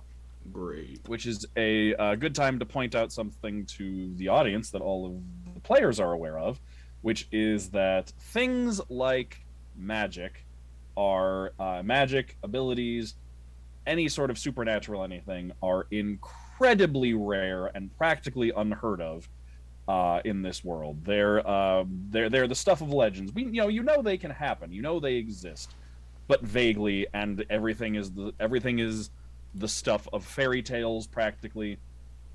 You can go your entire life without ever seeing someone cast a single spell or do anything magical in any kind of way. And if they do, it's probably a cantrip. And these 6 individuals standing here just laid the magic smack down on a dead frost bear, and are now standing there all in a circle around its dead body. I'm gonna put my just like axe away. run and jump into Victoria's arms. Just, oh, Hurry, I missed you so much. Fully expecting this, Victoria's braced, ready for it, does a little spin with the momentum. Ina, I thought I bungled it so badly. Oh my god, I'm so happy you are safe. Ugh, you know, you have to pay better attention when you are getting on ships. Is simply what you have to do. But it's okay, it's alright. We are together again. You have to meet my new friend, Princess. She is very Oh my god, cool. you have to meet my new friend Tedros. Oh my god, he's adventurer. Ah, Don't let him hear you say I don't call him that. He does not like it, but he is adventurer. that's very interesting. Yeah, and he's like kind of really cool. Then I'll like look over at Monty and be like, "Oh, I love your tattoo. I saw that it moved earlier. Mine does that too." Yep. Hi. Mine also Oh, does. sorry. So rude of me. I do like a very like official Aeorian greeting, and just hello. I am Lady Galina of the 5-Star Chalice. It is a pleasure to meet you.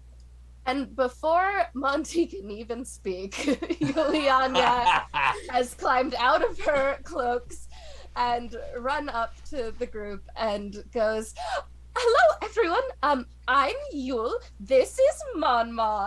Montblanc. Yes, Mon, that's what I said. Mon. That's what I said. No, you said something else. You guys were incredible. But you're not dressed very appropriately." Nope. Yeah, It's well, fine. It's on beautiful. Princess still looks very geared for a fight. She is standing posed. Like her eyes are still grayed out. She looks like she's like still ready to go. She's like, respectfully? What the fuck? I've met Like- only a few people who could do that. Galina, sweet girl, you're obviously Viktoria, and she does a little nod. Hello. But the few people I've met who can do these things, I didn't like very much. So I don't want to cause a scene, but I'm going to need an explanation. I'd prefer somewhere private because I don't like all this attention getting drawn on us currently. You want to come sit in the carriage? Nope. Yes? Alright. Yes, we do. Monty, we want to sit in the carriage. I like Is wipe the private. blood that's like pooling from my nose and eyes and just spit it in the snow, and then just wrap the chain around the arm, sling it over the shoulder. Fuck it, whatever. Yep. How big is the carriage? I don't think it's that big. No, it's big. It's a big carriage. Like it's gonna be like it's as wide as the back seat of a car. So like maybe a little bit wider. So it is like 3 people across, and it has like the 2 bench seats facing each other. So yeah, like you can all cram in there. You'll basically be like this though, like shoulder to shoulder in the back of the carriage. Would everyone mind if I just stand outside the carriage out of assat from all the people gathered? I don't really want to cram in there. Yeah, It's fine with me. You're the one who said you wanted privacy. I just thought perhaps carriage privacy. Yeah, Princess you're just like do a the heel one turn in the privacy. snow and just stride the straight carriage. off to the carriage. Just not even gonna engage in the conversation. Just straight to the carriage. Okay. Yulyanya just scampers after her. Yeah, Okay. I'll be there in a minute, and I'm just gonna like look down at the bear Mm-hmm. and try to see what the fuck is up with it. Okay. What are you trying to how are you examining? Anatomy, cutting it open. Oh, okay. Go ahead. Make me call that either survival or nature or medicine. Okay. Because of the weird situation, would you let me have advantage on this nature check because of my stuff? Yes, actually. Cool. I'm just gonna take out one of my knives on my boot, stick it in the gut. Okay. That's a 16. Okay. I'm just gonna like cut it like neck to, hindquarters. Just open it up. Yeah. Spill out into so- the snow. Well, so that's the first thing you notice is that it doesn't really. Everything in there is pretty coagulated. Elbows this deep. This does show the signs of having been dead for like a few days at least. But it didn't react to like stuff. Correct. And what you can identify by looking at it is, so you go into it, it's very coagulated, very like this is a dead body. This creature is dead. However, you can identify a few things as you go into it. One, you can identify that this thing. What did you roll, by the way? What was which skill did you go sorry, with? I did nature. Nature. Okay. You can identify the signs that this thing most likely died of starvation. And you can also, looking at it, you can see with that 16, you can identify, like, looking and specifically like its limbs, that it's several, like, especially from like the movement it was doing, several ligaments and tendons and muscles are like torn or snapped, or like yeah, just severed in, like, not like, it looks like from the vigorous movement, almost like rigor mortis set in, and then it was forced to move afterwards. Okay. So what you can identify, and especially with that like blue light that rose out of it after you felled it, it wasn't quite undead, but it wasn't undead. This thing was more or less being puppeted. Like, the body was not actually the thing moving. The body was just being used, almost like a construct for whatever that was that flew up into the air. That's pretty cool. I'm going to, after deducing that, take out my yucky hands now. Okay. And take out my torch. Okay. Is the blizzard still happening, or you say no? No, the blizzard Right. like vanished entirely all of a sudden with that cool. blue light. Light said torch, Mhm. and then just stick it and try to light this whole thing up. Okay, you can start burning the dead polar bear. All right, dip the torch in the snow to set it out once it's burning, and then walk over to the carriage. Okay. Okay, so I know that Princess and Yulyanya headed over the carriage. Galina and Viktoria. Grabbing Also Tedros and dragging. Oh, Okay. no, I just. Come on, He you goes, cannot but get hurt. You can come on. It's not about that. Okay. What, Okay, so are you Galina scared? probably like catches up with Princess and like shoulder nudges her to be like, everything's going to be good. We're fine. Yeah, you notice, like, well, Princess has always been, like, really charming, always a light smile on her face. That is completely gone. She looks fucking scary. Like, the complete 180 from her personality she usually is. All right. So you can all get in the carriage. Montblanc is the last one to arrive, but Yep, he standing you outside. can like drop you can drop a window. And you can just like stand up on the side so you can look in and talk to everybody. I'll pile into the carriage. It's actually with 5 people, especially with Yulyanya being one of them. It's not exactly uncomfortable. You've got a bit of room because it's 2 people on one side and then 2.5 on the other.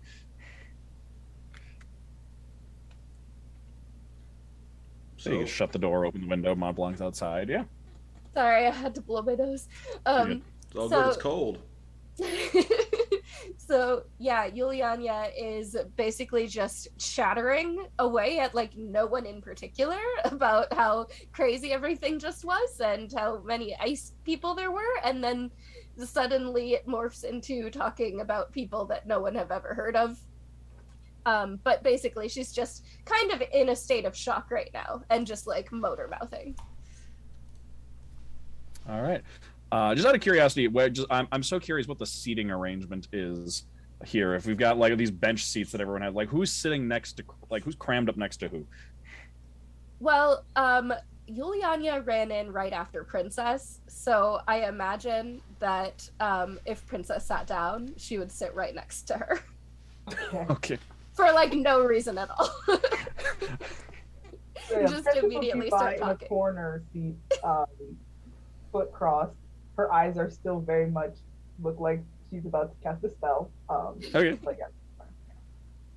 All right. So we start with Princess gets in, sits down in the corner. Yulyanya comes in, whole other bench seat available, sits right down next to her and just starts talking.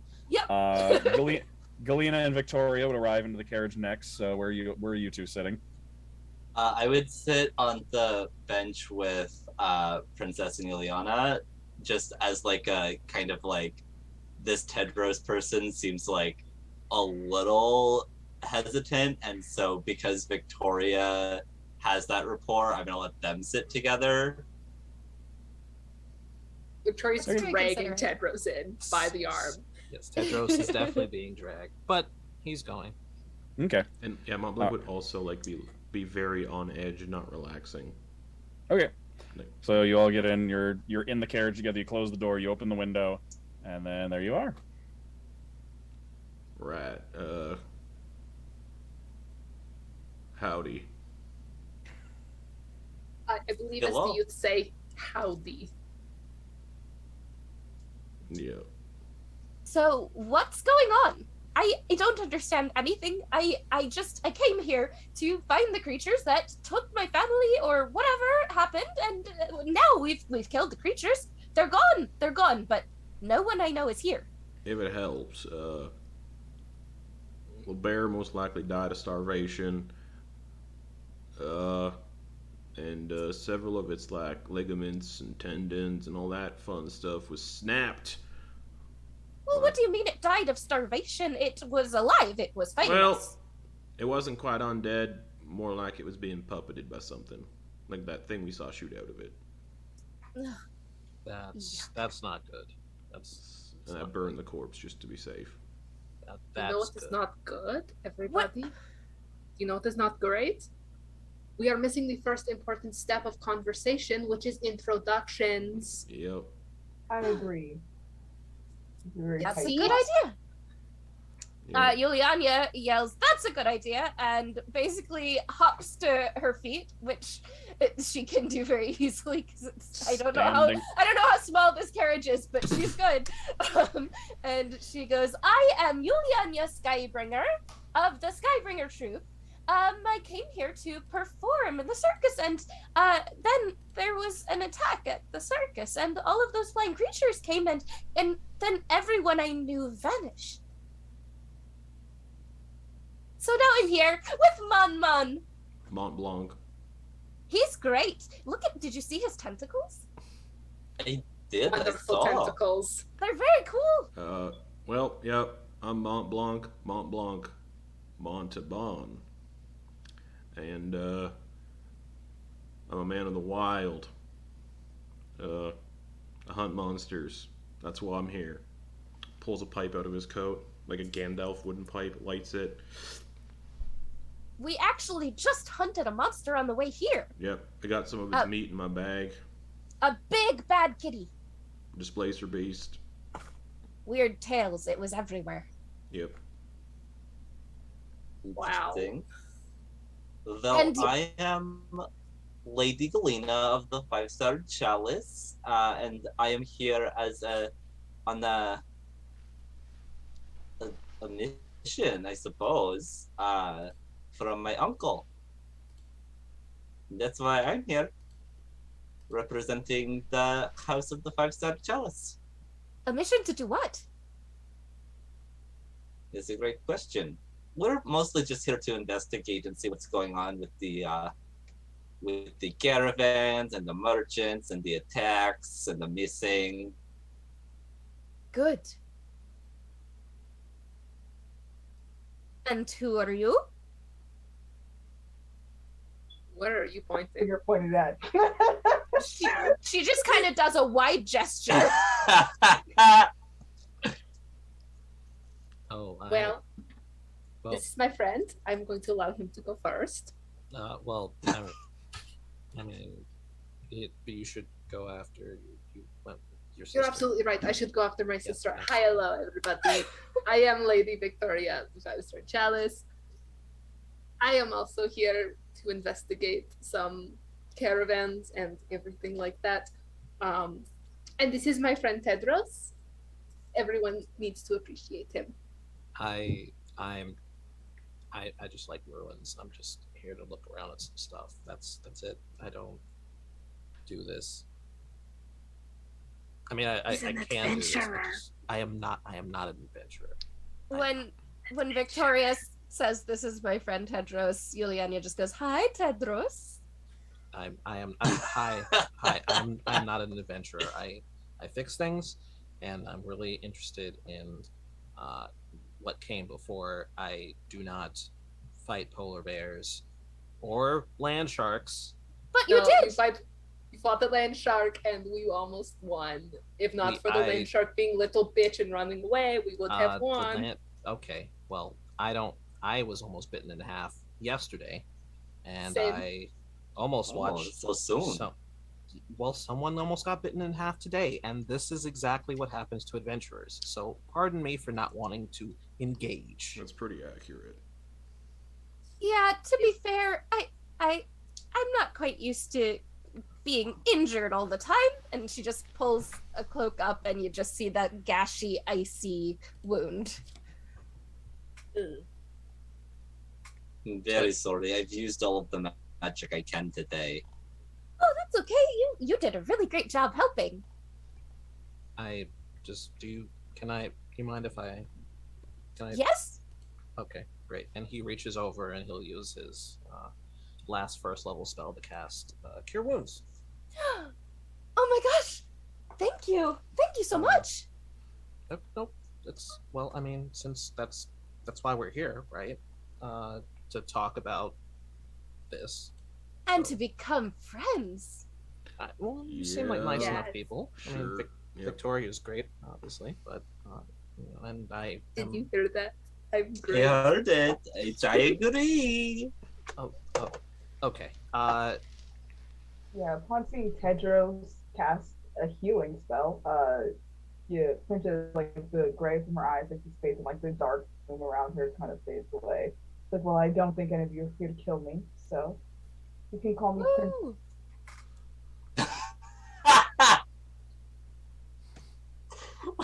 I don't think any of you are here to kill me. Woo! You call me Princess. I'm here to kill someone, but none Oh, of you, Jesus. so you're fine. I am. Were you here to kill? Yeah. Is it me? I just said it's none of you. All right. Okay. Well, You're safe. Would you like help killing this person? wow. I tend not to kill people unless they deserve it. Does this person deserve it? But we've been killing people. Yeah. We've been I haven't killing killed people this anyone. whole- We've I killed. have not killed any people. Well, we've killed cat people and we've No. killed polar bear people. Not Those were- human people. Those were Or- animals. Ooh. Okay. What's the There's difference? there's no we in what I have to do. I was just making sure that none of you are going to get in my way. No. And now that What if there was a we? There isn't. But what if there was though? But that would be problematic.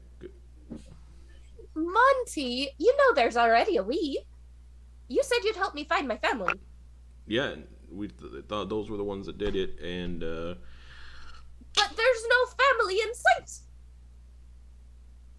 yep, My troop is still missing, Monty. You can't just leave me. yep, I'm aware. Good.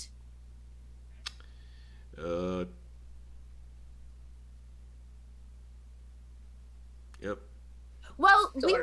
we met a friendly group of hunters when we were on our way here. I think that they have a place that we could stay. But the town's right here. Camp. Yeah, they have a place in the town. No, the hunter's like three Yeah.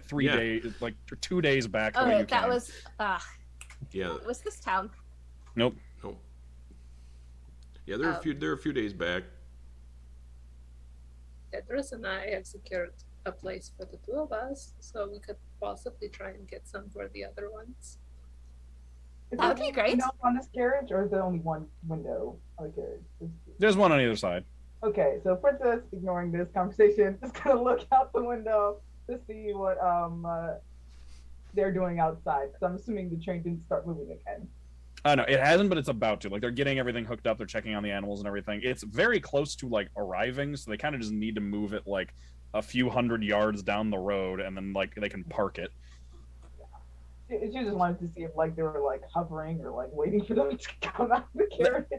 They're not, but like you can see they're getting ready to move, but you can see that like they keep like the people, the workers who are like getting it ready to move keep like glancing in your direction, like sneaking peeks back at this carriage, and the people in town are like going about their business, but all of them are like keeping within line of sight to just like see like what the hell is going on over there. Well, I'm just gonna walk into town by myself. Because you just turn and Yeah, just walk like, all away. right, well, that's the conversation, and then just. All right. As soon as he turns to walk away, Tedros is like, okay, the horse. I gotta get the. Oh shit! The fucking horse! Come on, Tedros! Okay, yeah. Yulyanya yells, Monty! And just runs right on after him. Just jumps out the window. Yeah. You can fit. It's not hard. Yeah. Out the window, and then Tedros opens the door. She just scrambles up and over. Oh, you didn't want to be with your friends? I thought we were all going to stay together. Just walking this. I'm not gonna. It's not like I'm going like. Yep. Well, okay, where are you going? Into this town. Well, then we'll go in together. Yep. All right. So as you're walking, Tedros and Viktoria, you can go over the horses there. It looks a little uneasy, but like still standing more or less where you left him, clanking around in his leg braces. Okay, all right. Take it easy there, all right? And kind of grab some feed from the pack and just like, all right, here we go. Mm-hmm. Yeah, you can calm him down pretty easily. The fight's over, so he calms down pretty quickly. All right, Victoria, can you help me back? I should really get a ladder, a rope ladder sort of thing for this, where like. Absolutely, you should design it. She says as she just picks him up. Yeah. Okay, thank you. Yeah, I mean, there are rope ladders, I think, on some ships where it's really just a bunch of rope that's knotted together, and they kind of make sort of this lattice pattern that allows you to climb up directly. It's almost like having a full ladder, except, well, I mean, it's a rope ladder, but you might want to have something that's made out of leather, and probably you want to secure it with some buckles, but the only problem is if it's too long, it's going to pull on the side of the. Yeah, we can figure it out later. It will drag on the ground. It should be detachable. Detachable would be good, yeah, actually. Yeah. Yeah, absolutely. And Victoria will get up behind Tedros, take the reins, and Okay. go down. A few minutes, as that's about happening, the wagon train is actually going to start moving as they get everything ready, and so it's like all like it's basically just Princess and Galina still on the carriage at this point. So as soon as we're alone in the carriage, Galina takes out like a little notebook and starts like writing in it, and then kind of like looks up at Princess and goes, "I know you said that there's no we in your plans, but I'd like to help. You got me to my sister. It only seems fair. Not to mention the cards kind of told me to." Well, Galina, you're sweet. I am very much not. I don't want you to have to get tangled up in that. I said I'd help you, and I will, but the things I do are my responsibility, my goals, and I appreciate it, but the blood on my hands does not need to spread any further to you. Alright, then I simply won't get any blood on my hands. It's settled. I'm so glad we had this talk.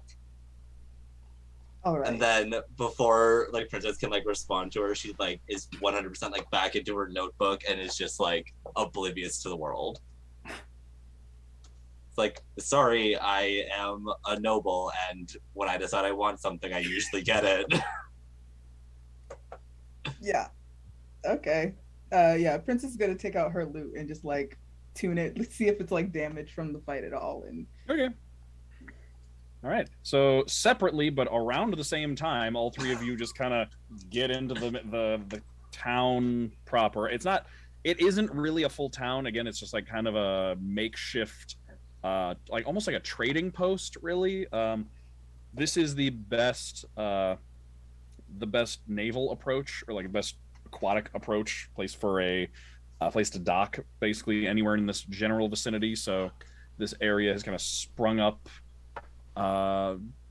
here with mostly just like again merchant supplies and storehouses and things for like workers, and kind of seems like a stop along the way, basically, instead of like a full-on town. But it's been gradually growing. Like given enough time, it may become a full town in its own right. So does it have like a very noticeable like sailor presence then?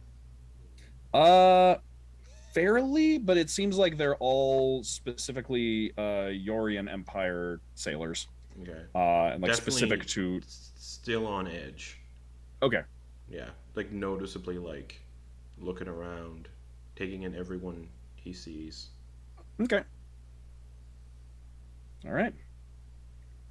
So is anyone going anywhere in particular, or are y'all just gonna like meet up again once you get back into town? We're going to see Madame Ingwe. Okay, so you're heading straight there. Okay, so you can go over and find her in the tent where you found her last time, and she's inside. She is inside, and you can see she is sitting at a desk, looking like. You can see everyone's kind of busying themselves, going about their business. She's sitting at a desk with a quill poised over a piece of paper when you come in, but looks up when you come in. And can I get perception checks from both of you? First off, is there a door or is it just like a tent flap? Like a tent flap. Victoria's throwing it open. Okay. Ingwe! 13 for Tedros. Okay. 11 for Victoria. Okay, Tedros, you can identify that there is no ink on that quill, and you can see like someone in the corner is holding looks like they're holding a book and it's upside down, and someone is like you notice someone like looks like they just took something off a shelf and is just putting it right back.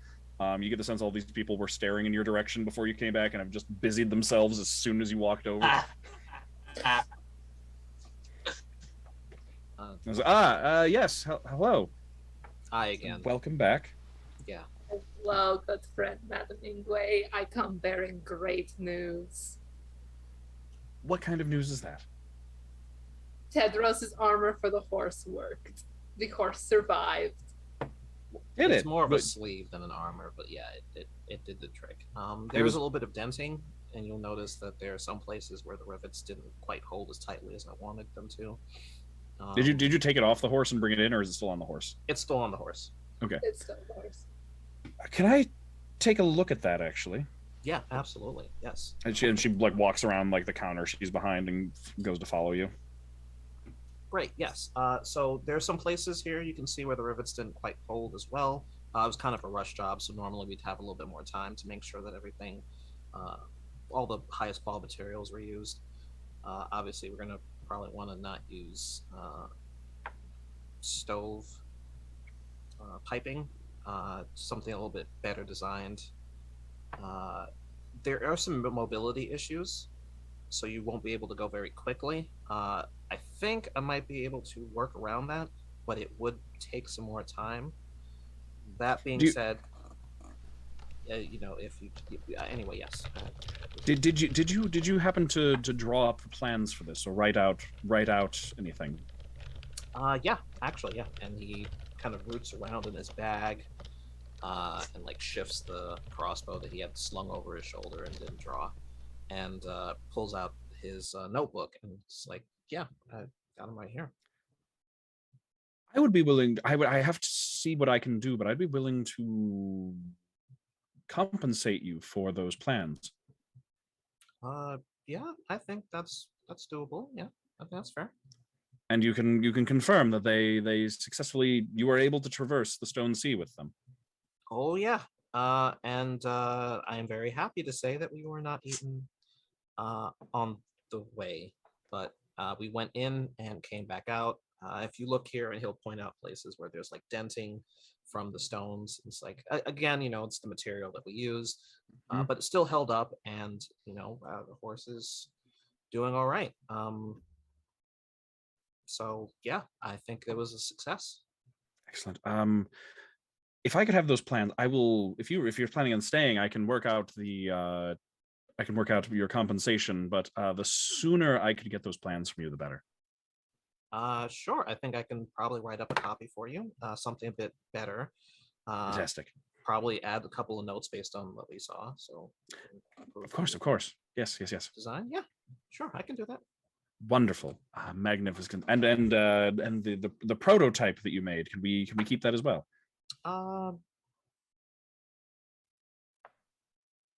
For a fee.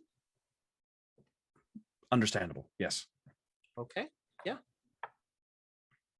Excellent. And she like snaps her fingers and points, and some people go and like get the horse that from where you left him and start bringing him back over to the stables where he was being kept. And he clanks over. It'll help us to have a example of how it should be put together. Absolutely. Having a physical example is definitely useful.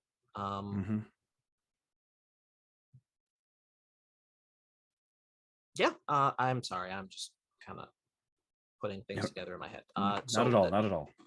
Is there any other business that you have with me specifically?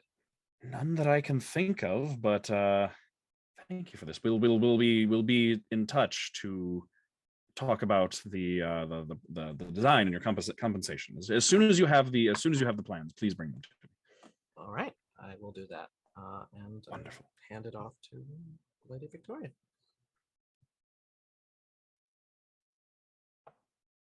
Hello again, Madwingo. Hello. So you're like the transport minister, right? More or less, yes. So like, why didn't you not tell us about the train thing when we asked about transportation? Well, I didn't know when it would be arriving. Then that would have been useful information, because like my sister was on that train, and like if I had known about it, might not have done the things I did. So in the future, it would just be really nice if we had all information up front, you know? Right. Yes, of course, yes. Okay, that is all. All right, come on, Tedros. All right. Yeah. Bye. I'll have a good day. I'll be back with the plans. Yes, please. And he walks out. All right. She seems a little uptight. Ugh. He kind of like beckons for Viktoria to get a little bit closer and says, "Yeah, they were watching." Why? Why were they watching us? We were just coming into town on a horse. Okay, well, we came into town on a horse after we hurled magic at a polar bear and flying ice. So just there are some people who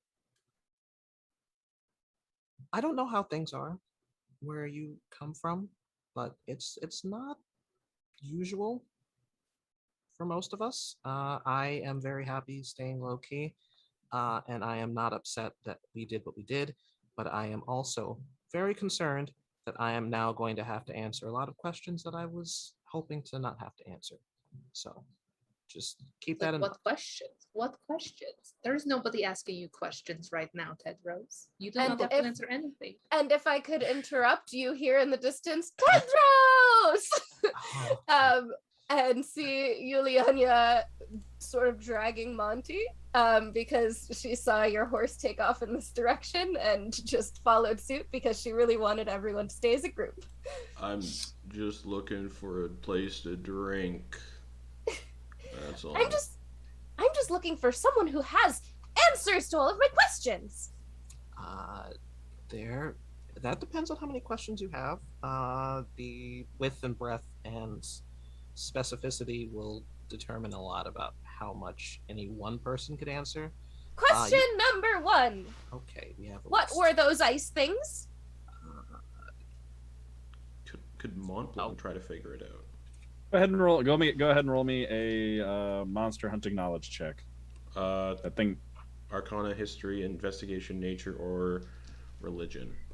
That it's that non-denominational one that we said you have proficiency in. Okay, cool. 16. Okay. you would have heard, yeah, you would have heard some stories of small elementals, like small frost elementals like that. There are others like them. They're usually found. They can be summoned. Stories say they can be summoned. They also show up in places of great elemental or spiritual power, and they're like they're like the lackeys of the elemental world. They are practically like a side effect of large amounts of elemental power being present somewhere. Ice is one version of them. There's also like smoke and mud, and I think there's dust. I forget what all of them are. But yes, you're aware of like all the other different versions of them, and that they're kind of like the bottom feeders in the realm of elementals. And you're aware that there are much more powerful elementals out there as well. Well, those ass imps were called mephits. Methods? Yep. They're kind of like lackeys of like more powerful elementals. They can be summoned or tend to show up in places of like great concentrated elemental power. So they were summoned by the bear? No. Well, the bear was unsure. Dead, right? Doubtful. The bear was dead? Yeah. Well, it wasn't undead, but it was dead, but not It's undead. dead. I killed it. Dead? Undead? Where I come from? Where I come from, when things die, they stay dead. When I told you at the carriage it was being puppeted by something, so not 100%. Yep. Well, if it's being puppeted and these beings, these methods are being summoned, then who's doing the puppeting and the summoning? Maybe the same individual that took the people at the carnival circus, whatever you said it was. Well, someone has to know something. But that's why I'm going to the tavern. There's a tavern here. Get a drink, get liquored up, ask some questions. A drink? Alcohol, yeah. Oh, I could really use a nice glass of cold water right about now. Galina says as she walks up. That's very strange. You two got off. You two can get off the carriage. Only really brief thing. As you got off the carriage driver would have caught you before you got off and just mentioned like, first that flying thing that attacked us on the road on our way here, and now this. I owe you a debt of gratitude for both of these things. So I will find some way to reward you. But thank you so much for all the two of you have done, and your friends, whoever. Oh no, you're being far too kind. We just did what anybody would do, I think. I don't think that's the case. No, I've seen a lot of things. I've been running caravans like this for a good portion of my life. I've never seen anything like that before in my life. Is this guy's Aeorian, right? Yeah. Okay. Well, I mean, if you don't have to, but I think maybe I am content with just you being grateful to the House of the 5-Star Chalice. I can certainly do that. Yes, I can certainly do that. He's a dwarf, by the way. This was where's his name? Noan. Noan. Oh. Yes. Well, it was truly a pleasure traveling with you. The ride was so smooth, except for those 2 little hiccups. Honestly, we should get one of these things back in Aeor. I've never seen one of these train things in Aeor. Oh yeah, it's a recent development by the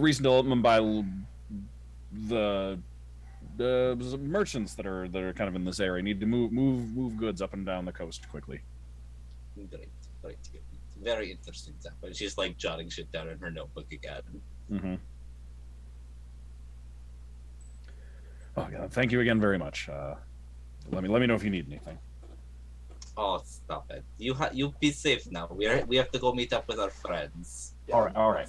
She could go on any longer. Like, she's gonna like try to guide Galina. Yeah, away from Galina is unfortunately chatty. Could I have like tried to sneak away when all these people started showing up? Because Montblanc does not like being around big groups of people right now. Give me a stealth check. Natural 1. No.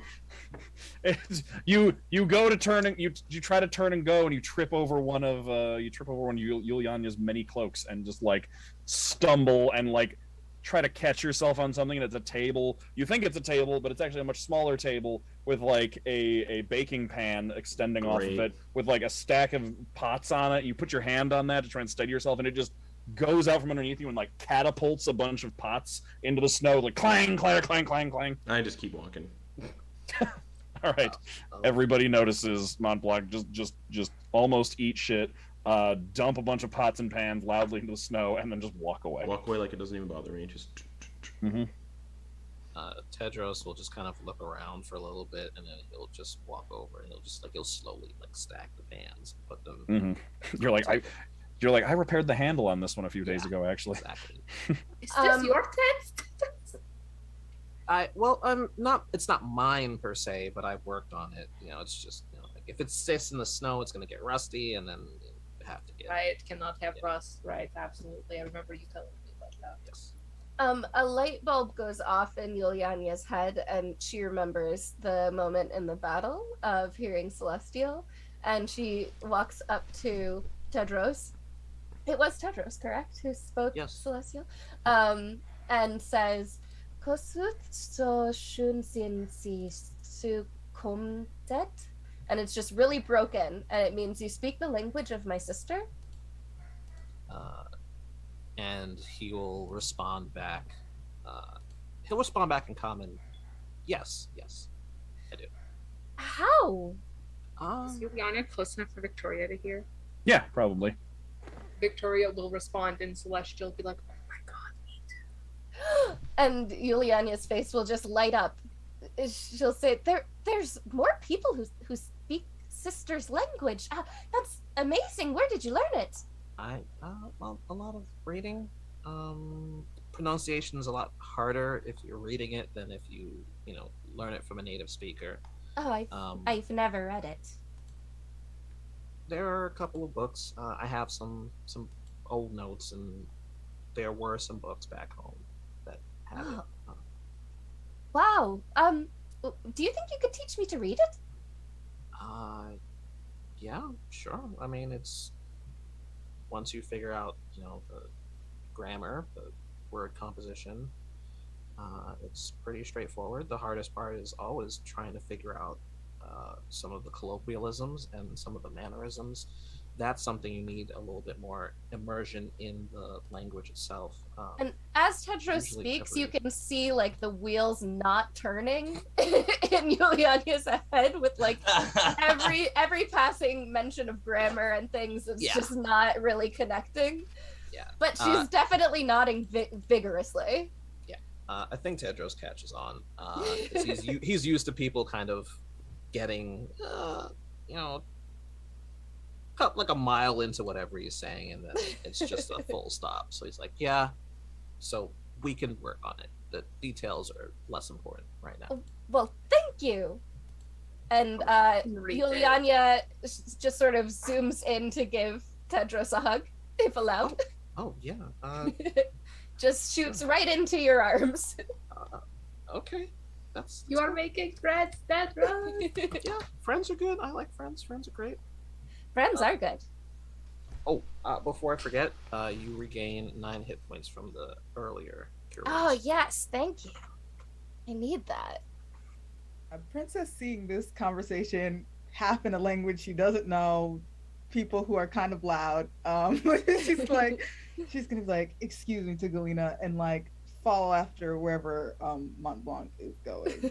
Okay. Yep. Yeah, and she's going to actually try to be stealthy. Okay, go ahead and roll me a stealth check with it. Oh, okay. That is a 19 for stealth. Okay. I think that beats Montblanc's passive perception. Yeah, mine's 13. Yep. So you do not notice Princess stalking after you. Okay, she was trying to be stealthy from them, not from. Oh, okay. She's not so trying never to mind. stalk Montblanc. Oh, okay. I thought you were just trying to like subtly follow him because okay, got it. All right. No. Okay. Like I'm assuming there's only one tavern, so we're going to the same place. It's not- Right. Okay. Well, yeah. Yeah. I assume you were trying to be stealthy about it. Okay. Yeah, you can sneak away from Just away them. from the Yeah. the It's- people talking. Yeah, it's not so you both can get there. It's not even a real tavern. It's like a big pavilion tent with the sides kind of covered, with a makeshift bar made up of like barrels stood up on end with planks of wood set on top of it, and then like kegs in the back and everything, and then just like wooden picnic tables set up on a plank floor that they've like laid down, and it's not even really attached to anything. It's mostly just like stomped into the dirt to keep it in place. One thing I should mention before I forget. Now that you're all here, and in this camp and everything, now that the blizzard is gone, this is something that Tedros and Viktoria noticed their first time through, but everyone else can start to kind of feel it now. It is unseasonably warmer in this area than it was elsewhere. So like Montblanc and like Yulyanya, you don't need quite as many cloaks. It's still chilly, but it's not like bone-bitingly cold. And then same thing, Princess, like you would notice that it's a little bit more comfortable. Galina, you don't notice.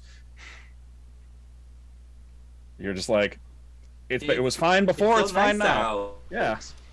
Yulyanya Exactly. sheds. It's always been so nice out. Yulyanya sheds a couple of her cloaks. Still is pretty bundled. Mm-hmm. Yeah, I don't take off any of my stuff. Right. So as the sisters and Tedros and Yulyanya are all talking, Princess and Montblanc can arrive at the what appears to be makeshift tavern area, where you can see it's pretty not crowded. It's like the middle of the day, and it looks like pretty much everyone who's in this area mostly like works for the merchants that set it up and everything. So there's not a lot of people who like don't have something to do during the day. So it's pretty much empty. You got any pint glasses? We do, yes. Mugs. We don't really have much in the way of Yeah, glasses right. out here. How much of that can you fill with whiskey? It depends on if you can pay for a full pint of whiskey. How much? Let me. How good do you want it? Doesn't fucking matter. Shit. All right. Let me see what I have. And he's gonna go into the back, and as he goes and does that, you can notice Princess come in behind you, and so because it's pretty much like you're the only. He turns around, like go through his bottles, and it's like you're practically the only two people in here. Perfect. Oh, hello. Hello. I assume we both got away for the same reason. Yes, I won't bother you too much. I don't think. I'm not as chatty as your friend? Question mark. I don't know what we are. Fair. That is fair. Drag me, just drag me. For my rude behavior, drinks on me. Why not? Yeah. Yeah. And Princess, but now that like she's done fighting, you see like she has like this big broad black hat on that sort of like covers her eyes and things like that. Yeah, and she takes it off and sits down in front of you. I'll join. Yeah. Not used to cover. Oh, sorry. He's gonna come up. He's gonna come up to you and say, "Well, it's 2 gold pieces for the bottle, and a pint is gonna be about half the bottle. So I'll give you 2 gold for the bottle, or I can pour it into the pint glass, and you can give me just 1. How about you just give me the bottle? All right, 2 gold. Yeah, then Princess is gonna just hand over the 2 gold. Appreciate it. Yeah. Slide you a just like green glass bottle of whiskey with a wax coated cork in the top. Yeah. I tend to travel alone usually, most of the time, and I'm not used to all these voices all at once. And I didn't expect. I know Yulyanya can talk a lot, and that's okay. But I didn't expect other chatty people. So I got a bit of a headache. I haven't really been around people for like, oh no, a year. Kind of been alone for a year, just by myself in the woods. Wow. This is the most Montblanc has spoken in like Yep. days. Yep. Mm-hmm. Well, that's. I'm hardly ever alone. And then Princess is gonna try to like track her eyes in like the shadows. For landing back on Montblanc. But yes. Your friend is just giving you just approving nod from the corner. All right. Kinda Good. just- Okay. Yeah. If you, Montblanc, if you look, did you like? Yeah, look in yeah, the of course. Yeah, you turn and look. Nothing, no one, nothing, and no one. Just the two of you. Well, I kind of know something about a constant presence, you can say. That sounds like a story, but Uh, I like stories. it's a long one. Yeah. Yeah. And then she's gonna like pull her lute around. She's like, "Do you mind? I know you're not one for conversation, but how about music?" Music's fine. I've been on ships. Yeah. Okay. Yeah, she's not gonna bother him with conversation because she's like doesn't like talking. I respect that. I'm here for it. She's just gonna like play like a very like light something that she probably would have heard on like a ship someplace. That's not too like rousy, just like light in the background kind of music on her lute. No singing though, just on her lute. Okay. Just Do your chugging the bottle. all right, hanging out, drinking whiskey. Give me a Constitution save to see how you're doing. Here we go. 12. All right, you're starting to get a little swimmy. That's the plan. All right. All right. So you're playing music and drinking. Back to everybody else who's just standing in the middle of town talking. Where's the conversation found itself at this point? Well, I think Yulyanya noticed as Montblanc tripped over her capes.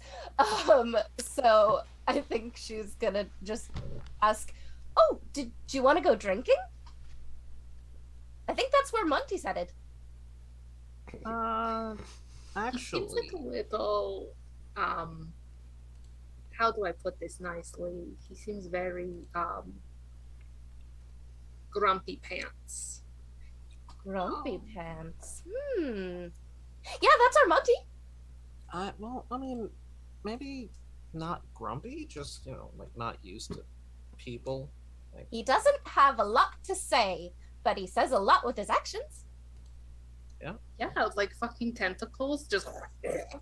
absolutely. just keep it down with the tentacle talk, please. But you don't want him near your rabbits. And at that point, What does he do to the rabbits? She pulls Poppins the rabbit out and does her little cantrip of light. She just casts light on the little glowing bunny. He eats bunnies. But Eats look at them, bunnies. they're so cute. Okay. And like Tedros just kind of walks over and just like picks up one of the cloaks and just drops it over. It's just like, I need you to not cast light. Please don't do that here. Her light has just been snuffed out by the cloak, and she just hugs the bunny close to her. Like it's just like, I mean, like do it. Just not around. Why not? Because they don't. She like can't take a hint about dropping her voice at all. If I have magic, why would I not use it? Like, Yeah, what what's wrong purpose with does it magic? serve then? Oh God. I am a monk. I fight in the way of the sun soul, and the light magic is all I have. Well, I mean, okay, but just it's the M word. It's the M word. What magic? Yes. Monsters. Move. No, it's magic. It's magic. Please. It's magic. Okay, it's Yes, magic. okay. All right. What's wrong with Really magic? not? Okay. Really not. What's wrong with magic? Magic is beautiful and wonderful. It allows us to do many things that we would otherwise not be able to do. It also Magic allows is us just the to way be, of the world. Yes, and as it turns out, most people don't dabble in all of the ways of the world and have expectations and thoughts and considerations for you when you do, and you don't want it. So just Is Maybe. this an adventurer Oh. thing? It's an it is adventurer not. thing. It is. Oh, Oh, like it's not an adventure thing. like Papa says, no magic in the house. Yes, except it's no magic out of the house. Well, then where do I do my magic? Out of the house. Out of the house. Out of the house. Yeah. So- This is a very interesting conversation. But Victoria, you have been in the camp already, yes? You said you had lodgings? Yes. I have stayed at one place, yes, that is correct. Oh, fantastic. So I assume you have already been talking to the merchants here about the missing caravans? Victoria just like immediately straightens up posture and she's like, I have talked to a person, yes. Fantastic. What is the information you have found so far? They're from the House of the Five Swords.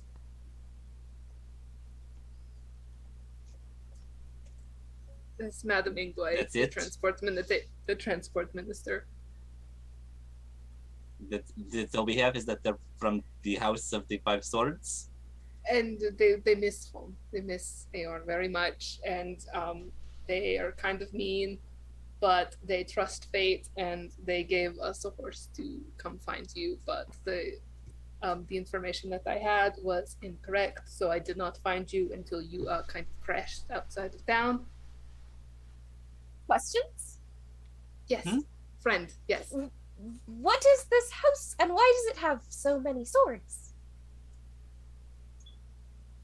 It is like Oh, no. the No, no, no, crest no, no. of this house, you know? Like, my house is the house of the 5-star chalice, correct? Yeah, I believe I'm saying that correctly. Is 5-star chalice, yes. We are 5-star building chalice. 5-star chalice. Yes. Oh, This is what it looks like, and Victoria will pull out her little coin and show Yulyanya the crest. ooh, shiny. But Yes. what? Well, then, what's all of this thing about the cards that you do? Oh, okay. The cards are also The Yeah. cards! The cards will show you your future. Future? They will also tell you your past. And your Well- present. But I was there for my past. But were you really? Were you really there for your past? I think so. I believe I was there. What lessons can we learn from your past, Yulyanya? Lots about farming and gymnastics and light magic. You know, this is feeling like a very uncomfortable space. Victoria, do you... But I was Yulyanya, supposed to you learn said you about... had many questions, yes? I had many questions? No, Or- Yulyanya, you have Oh many yes, questions? I have many questions. I have So questions. many questions. I have questions about the cards. Well, the cards will answer your questions. Perhaps, Victoria, you'd like to head No, to my the question is tavern? what are the cards? They are cards. They are cards. You play games? No, Sometimes. Sometimes. on the occasion. Well, Sometimes it's fun to throw them at things. You said you were looking for people. You're looking for family? yes, I suppose maybe if we use the cards to look into my past, we could see what happened when I was in the circus. I've really no idea what happened. I was trapped up in the silks. That is terrible. Yeah, my sister, she was there and then she just wasn't. Once I got to the ground, I just everyone had vanished and their stuff was gone too. Well, perhaps Alright. if we are fortunate, the cards will provide some insight. But I am feeling the need to go talk to some merchants about the missing caravan because that is why we are here, and I Yes. don't want to disappoint Uncle. Uncle. Absolutely do not want to disappoint Uncle, but Victoria has been shuffling her cards since Yulyanya brought them up, and they would notice that a card does fall out of the deck and into the snow. and Victoria will pick it up. I think Galina also like hawkeyes to see the Ooh. fallen car. It's a very pretty Ace. card. The Ace of Pentacles. Give me Ooh. a hot second to figure out what that means.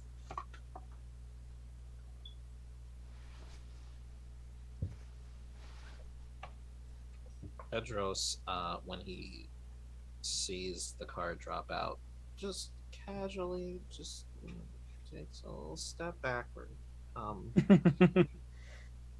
Just disappears behind the horse. Not just putting some respectful distance between himself and the cards. That's like too on the nose, though. Like that's so wild. Like if you know tarot cards. Mm-hmm. What happened? What does it mean? The hand reaches from below the earth. The maple seeds sprout fresh energy and inspiration. The dove bridges the veil between the physical and spiritual world.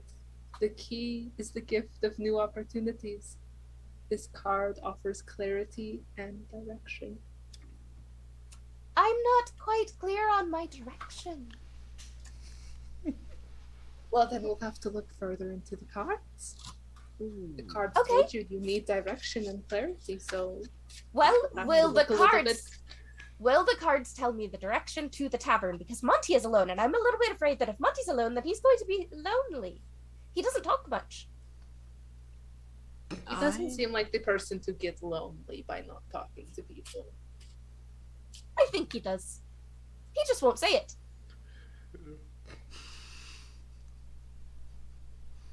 Now then, come on, let's go to the tavern. Come on, Tedros. And Victoria will link arms with him and drag both him and Yulyanya to the tavern. All right. Before they arrive, yeah, how did you handle traveling with one of them sisters? They're what I would call, they draw a lot of attention to themselves, it seems.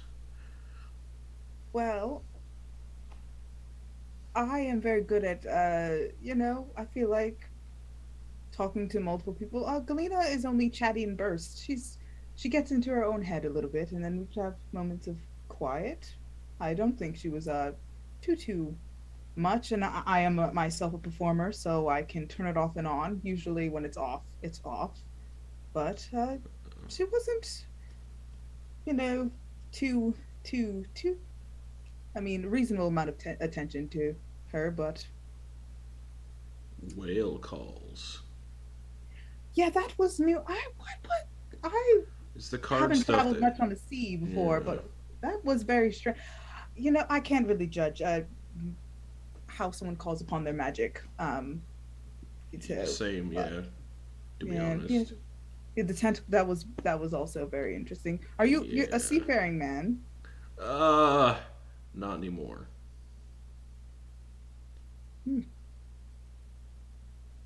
I was for a time, and then maybe like yourself, there's someone I want to kill too.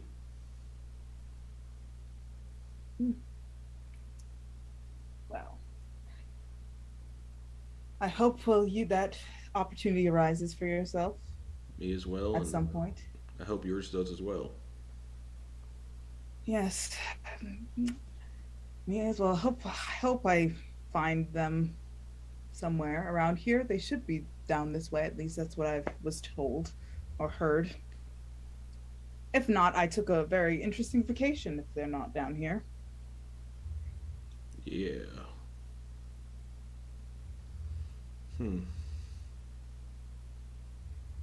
I really hope nobody else shows up. I'm enjoying the peace and quiet. Yeah, that would be. I'm assuming what could I look see what time where the sun in the sky is what time of day to when the Yeah, it's like mid-afternoon at this point, so you're probably still a few hours out from. It was noon when you arrived in, so still got a few hours left until it's probably quitting time and the tavern fills up. Yeah, I think we have a few more hours until it gets too loud, but I do think that they won't stay occupied in their own conversation, even though they did seem. Yeah. They were having an interesting conversation. I don't know what they're saying. They're speaking another language for part of it, so I just fucked off. Yep. I tried to. Yes, I noticed. Yep. Yep. It would be a shame if something were to happen to this islands. Yeah. Tent flap comes open. Oh, fuck. I just down more. I just chug the rest of it. Okay. Con save? Like the whole bottle? Oh, yeah. Oh, Okay. yeah. Just finish it. All right, yeah, because I wasn't drinking. I only had like 8. Oh yeah. Montblanc Poisoned? is Let's rum- go. Yep. Nice. So yeah, Yulyanya and the crew just bust in through the doors. Probably just talking about cards very loudly. So then you just like shuffle them, and then you just draw them, and you read them, and they give you. But how do you know what they mean? I just do. That's the thing. I just know how. You just know, and does the meaning change? Can you interpret it? It does all based off of like what I feel, and like if someone else were to read them, they might get a different answer. Yes. Wow. Well, are your abilities inhibited by alcohol? I don't think I've necessarily tried that. Shall we do the cards over a drink? Absolutely. That sounds like a wonderful time. All right, Yulyanya scurries over to the bartender to get a drink. Okay. Hello. What can I get for all of you? I will have 1 alcohol, please. What kind? The kind with bubbles that it's brown, I think. Amber? Beer? Yes, beer. Yes, beer. All right. Anybody else? Anything for anybody else? Another I will bottle. also have a beer. Yes. Okay. Anybody else? Just 2 beers. Another Shit, bottle over leave here. Galina behind. I said the crew. Is Galina following? Oh, Galina is not following. She is currently on her mission to speak to merchants. Nice. Oh, okay. Good to know. Okay. All right. Then he says, that'll be 8 copper pieces, please. I don't know how much money I have. Same. Tedros will just kind of slide 2 silver across. and say, Victoria, you have 25 gold pieces. Merci beaucoup. How do I find that out? On D&D Beyond, it's under inventory. In the top right corner, it'll say currency. Okay. Yeah, at this point, Princess has stopped playing. She's just staring at them like. How did they live so long? Luck. I believe they believe in that over there. Okay, I have 15 gold. Mm-hmm. It's 10 silver to a gold, 10 copper to a silver. And how much was the beer? 8 copper. But it looks like it's already been taken care of as Tedros is being handed back an entire silver and then 2 coppers. Well, Yulyanya's just like taking out a rabbit and like rifling through a bag and like finding nothing in it because the wallet is just buried.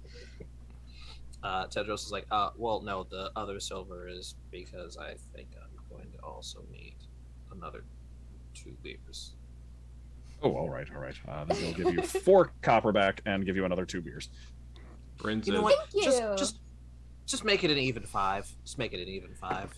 Yeah. So he goes. He gets a bunch of wooden mugs. He gets 5 wooden mugs, and he just goes over to a keg and just a tapped wooden keg and just fills them all up and then just sets them down on the counter. Thank you very much. And Tedros will walk 2 over to the ladies. Put it down. There you go. Thank you. He'll go back. And he will just slide the other 3 over to where Montblanc and Princess are, and he will just chug one of them immediately. Oh. And Yep. Yulyanya very, very obviously is like staring at Montblanc, but refusing to engage. Okay. So while you all sit down to your drinks, let's go to see what Galina's doing real quick. I guess the only information I have so far is that there is a merchant from the House of Five Swords. Mm-hmm. So I guess I searched them out. Okay, not hard to find. This is actually you were basically right outside her office because that is where Viktoria and Tedros came out of when you all ran into them. So you're pretty much right there. You just turn and go right inside, and you can see there's a woman inside. It's like it is a tent, but it has a more like permanent looking wooden structure on the inside, and the canvas kind of just like covers the outside.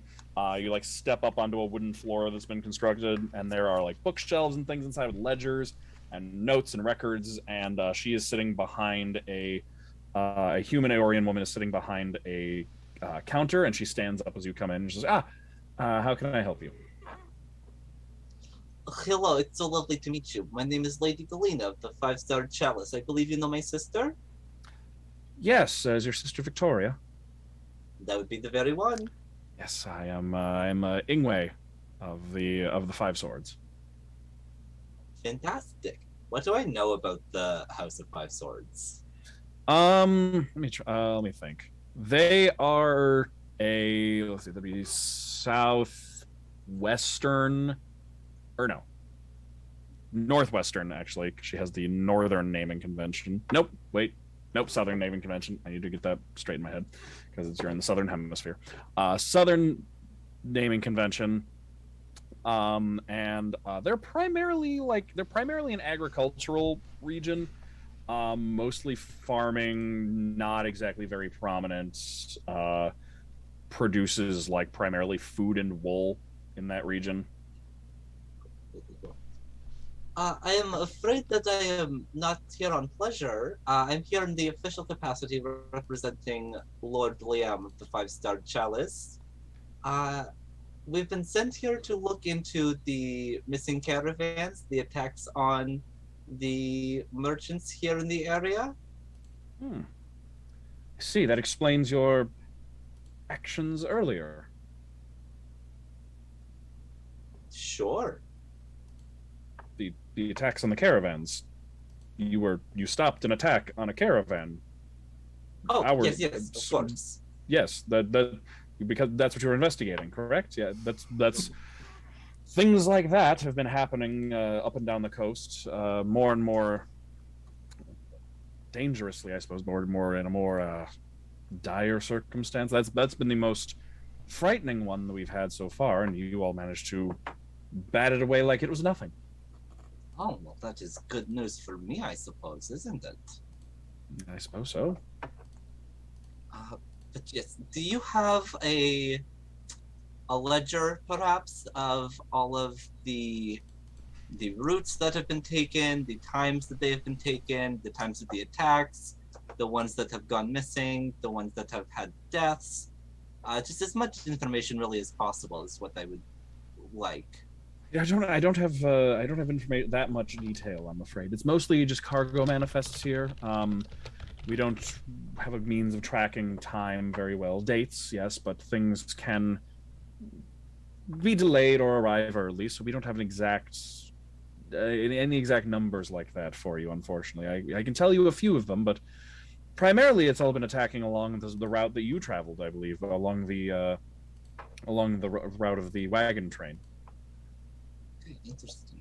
And has there been any, besides myself and the other people who helped with that caravan attack, have there been any new people breezing through town, people you don't recognize, anything of the sort? No one that I don't recognize, no. Interesting, okay. And about when did these attacks start happening?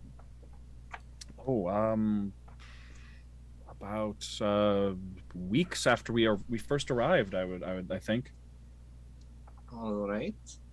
And they've recently started ramping up in danger? Steadily, I would say. Just as each one was foiled or as something happened, they've just been getting more and more dangerous. Yes, I suppose. Interesting. Well, I don't really have any more questions.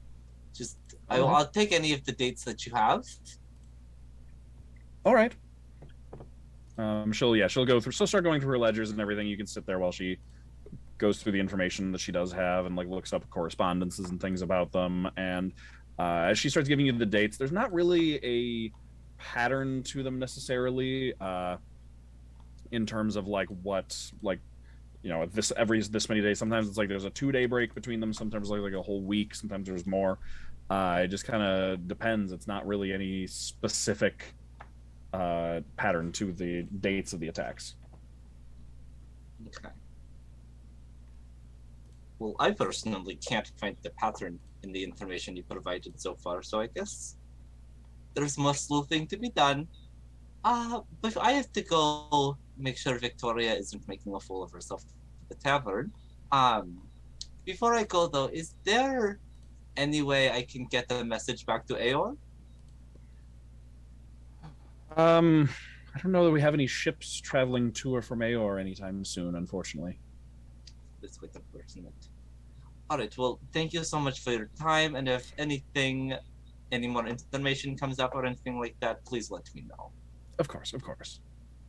And then I'll do like a very traditional, very like, I am high status. This is me doing goodbye. And then I'll head out. Okay. Are you heading back over to the tavern? Yeah. Okay. All right. Yeah, you can head back over. In the meantime, everyone's been hanging out and drinking in the tavern. Yeah. Princess would definitely ask Galina, ? At Viktoria, when she realizes she's not there. Well, Galina probably went to do the thing that we were here to do because she's very smart and very focused like that. To be honest, don't know exactly where she went, but I know she's in the city, so I am no longer worried about her. She can handle herself. As I'm sure you saw. She very much can handle herself. Upon hearing that, she goes, and then she like goes up to the door and like opens to see if she sees like Galina like out in the snow doing anything. You look around for a bit, you don't really see her, and then eventually you can spot her like coming around from the building and walking in your direction. Yeah, she just wave at Galina with her hat, you know, just like to catch her attention. And then she goes back inside. It's like, okay, she's coming, and then sit down. And like look at Montblanc, like how shit faced does he look at this moment in time? He's a little he's you know in that kind of swaying kind of stage where he's just kind of eyes glazed over a little. I don't think he's showing drunk. He's just sitting there quiet and kind of eyes are glazed a little, not like okay. Oh. Just kind of, yeah, I mean not like that. Just kind of like the very gentle kind of almost, but like eyes lidded, just kind of 1,000-yard stare. Just kind of out of it. Go ask for water. She's like, you can get I can get you. She's just slide it over to Montblanc when she sits down. Okay. Not saying anything, just sliding it over.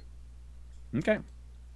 I'm calling Yulyanya over to the table that Victoria's sitting over and just shuffling the cards. I'm very enthusiastically clambering aboard the chair.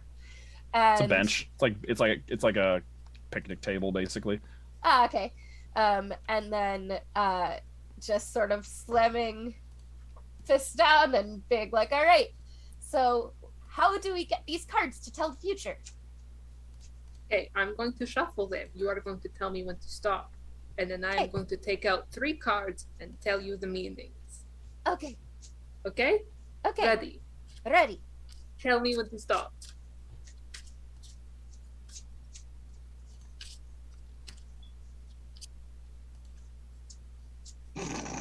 Whenever you feel the urge.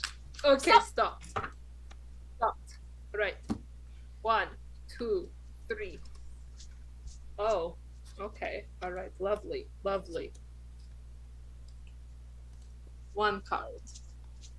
Ooh, what does that mean? That is your past card. Oh. Your present card. Ooh. And your future card. That's a lot of sorts. Yes, very much so. Now, I need quiet. I need to study the cards and get you the meaning. Okay, are you ready?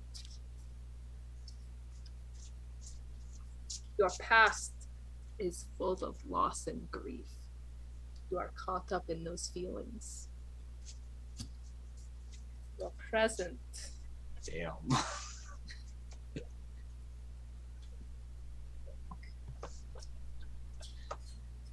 What is it?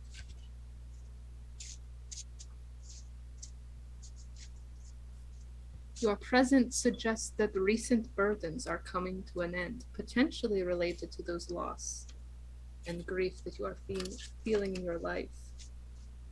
To quote directly from my memory, while the water may seem dark, the green of its depths represent an overwhelming calm. Know that the surface is near. And your future. Your future speaks of times of rest and peace and recovering from the challenges of the past.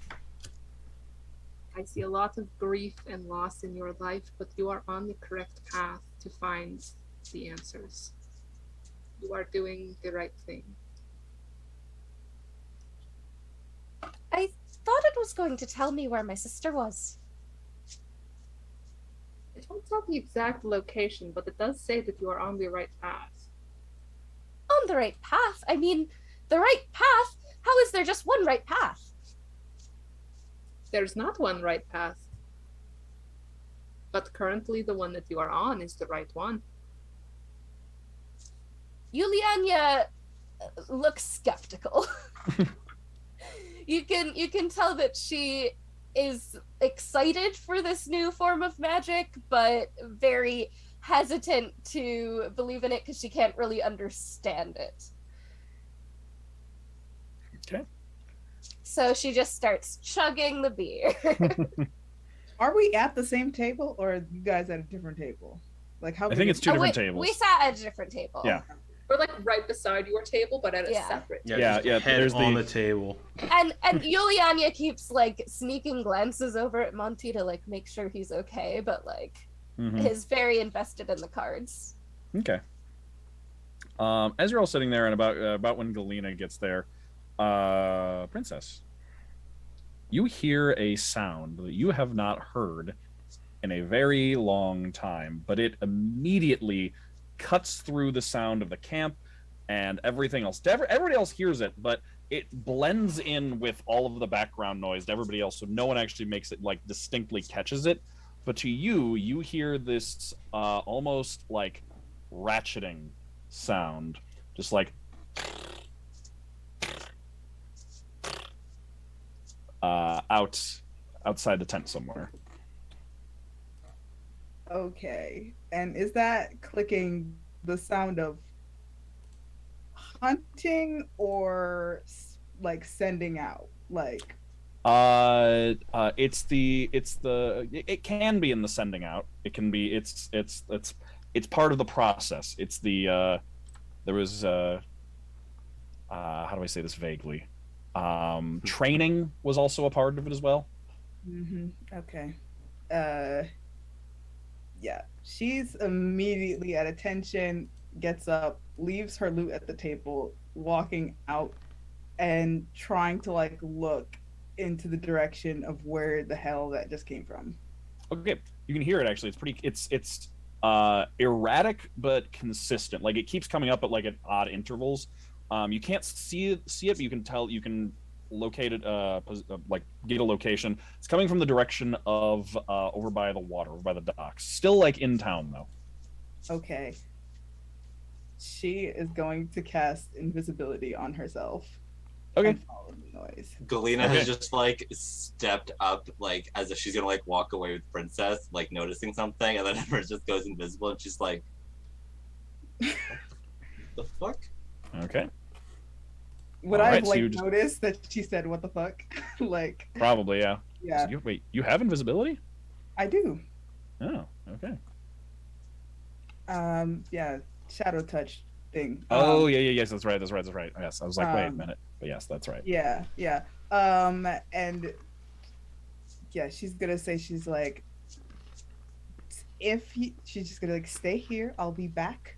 You'll hear her. You just can't see her. Yeah. Okay, so yeah, Princess just vanishes from thin air and then speaks to Galina. Okay, call me if you need me, and then she'll head into the tavern. And then she's gonna go in the direction of like clicking. Okay, yeah, you can follow it. You have to like stop a few times and listen, and then like there's a pause between everything. You can always hear again. Just you can follow after it and keep following and it's not hard. You can eventually find the source of the sound, and you see over by the dock, so kind of out like near the water-ish, but still again within town with like among some tents. You see a group of children, and you see one of them just kind of dancing around and like running around spinning a little ratcheting noisemaker thing. It's like one of those things that's like a thing on a stick that has a weight, and you spin it around, and then it makes that kind of ratcheting sound as you spin it around. They're like dancing and playing and like passing it around and spinning it as fast as they can to try and make the noise. All right. It looks firmly like a toy though. Like it does not look like. Oh no! It matches the. It looks exactly like. In fact, it's worn and old looking, and looks identical to the ones you remember. But they're treating it like a toy. All right. Okay. Still invisible. She's gonna like try to like maneuver around like they're playing kids and like snatch it out of the kid's hand that's playing with it. Okay, give me a sleight of hand check. Okay. Ugh. Okay. Okay. That's a 16. Okay, let me double check invisibility really quick to see if things become invisible after you. Yeah, I think so. I think it actually. Or yeah, you can like put it in a cloak or something. So yeah, you can grab it and then like put it under your cloak, and it just yanks out of the kid's hand. They're like, "Hey, what the?" And then it just vanishes in thin air, and they're like, "Huh?" Yeah. And they just all look confused in that direction. Yeah. Then she's gonna like back up, but she's gonna be like looking around the area like for anything like. Okay, give me a perception check to look around. Oh, okay. Perception check. That would be. Oh, okay. That is math. Come on, math. Okay. Why am I sucking at this right now? 3.9 is. Okay, that's a 22. Okay. Okay. You can look around. You are very confident. No one's paying you any mind. No one's really looking in this direction. You don't see anyone familiar or see anyone that looks out of place. Yeah, nothing out of the ordinary or anything like that. Okay. Slowly, very skeptically, going back to the makeshift tavern. Okay. And then dropping invisibility as soon as like the flap closes behind her. Okay. So you come in through the door and just appear out of nowhere. That's an The bartender's like in the middle of filling up another cup of water and like jumps and spills it all over the place. It's like, oh, my water. My I'm sorry. apologies. Sorry. I didn't see you there. Strange. I gotta take a leak. I'm gonna get up. Okay. Go outside. He can direct you to an outhouse. Yep. Don't go in that direction. Okay. I go towards like the water. Okay. Look in it. Look down. Is it like frozen over? It's frozen over in places, but there's also liquid. It's like half and half kind of. There's ice flows and like bits of ice, but it's not completely frozen. I look in the water where there isn't ice. Okay. Close my eyes. All right. You've guided me before. This is like speaking in my head, not out loud. Yes. Should I stay with these people? And then, as if rumbling up from the water in front of you, almost like a voice made of the sound of like rising bubbles from the deep. You just hear the voice. You're not sure if it's out loud or in your head. Yep. Just says, "Allies." Right. Turn around. Walk back into the tent. Okay. And take a seat at the table with everybody else. Not Okay. the solitary table. All right. Just poof. All right. And Monty! Yep. is Princess keeping the noisemaker hidden still? She's probably gonna take it out and investigate it. Right, she doesn't care. Like Yeah. they don't. She's assuming they don't know what this is. Yeah. So just gonna. Just Do we take it know out. what it is? We know what it No. is. No. You do not. It's so you see Princess holding a dark wood noisemaker. It's made of like very dark lacquered wood. Again, it's like a rounded handle, almost like shaped almost like a screwdriver handle made of wood, and then with kind of like a wooden piece off the top, and it is attached by like a ratcheting rotating piece so that you can spin it around. It's like one of those New Year's noisemakers. You can spin around like this and it makes sound. And like even as she moves and manipulates it, it makes a few just like anytime it moves makes those slight clicking noises. Princess, as you're looking at it, however, you would be able to identify this is one of the things you think it is. Looks identical. However, it has been treated very roughly recently. The wood is chipped and dented. It looks like it's been dropped a few times. All things that are characteristic with having been played with by children for like at least a few days, you would probably guess. Not treated necessarily, usually they're treated fairly carefully to keep them in working order. This is clearly like kids have been playing with it. So they may have, you're not sure where they obtained it, and you're not sure if they obtained it with permission, but they got it from somewhere, and they have been looks like the sole owners of it for a few days, at least. Well, shit. She's gonna hold it in her hand, just putting it on the table. And then this is what she's gonna give over to the bartender and be like, to call him over. Mm-hmm. What is the strongest drink you have at this establishment? We've got some good rum in the back. Yeah, that. Here. How much? How much is a bottle? 5 gold pieces. Yes, that. Excellent. I'm going to need it. Thank you. Oh, all right, yes. And yeah, he goes and like he like pulls a key out and like ducks down behind the bar and like undoes a padlock on a little like swing top crate and opens it up, and you can hear him like pull something out of packed in wood shavings and like dusts off a very nice bottle with like handwritten scroll work on a label and everything, and then pulls it out and then undoes the cork and then brings it over your table with a glass. Thank you. Yeah, completely ignores the glass. Just goes straight to the bottle. Yeah. Just staring at the noisemaker on the table, not paying attention to the rest of the table. Oh, should Okay. the rest of us who have been drinking like take points for that? It's been I think everyone's had like a beer, so not like Montblanc downed a bottle of whiskey, so he's in a different place than for you that have been like sipping on a beer. Good. Yeah. Princess trying to catch up. You're muted. Tedros is probably most of the way through his second one, Okay, all right, but he's not like trying to power through. okay. Can I do a quick insight check on Princess to see if I can because this is she's behaving away. Can I just try to see if I can get an emotional read on her? I mean, I don't even know if you need is Princess doing anything to hide the fact that she is obviously disturbed and rattled by this thing? Yeah, disturbed, rattled, very visibly pissed, kind of annoyed, very annoyed and worried. and just not happy. Like any Yeah, I was gonna say- emotion that's not happy. That's what she's expressing right now.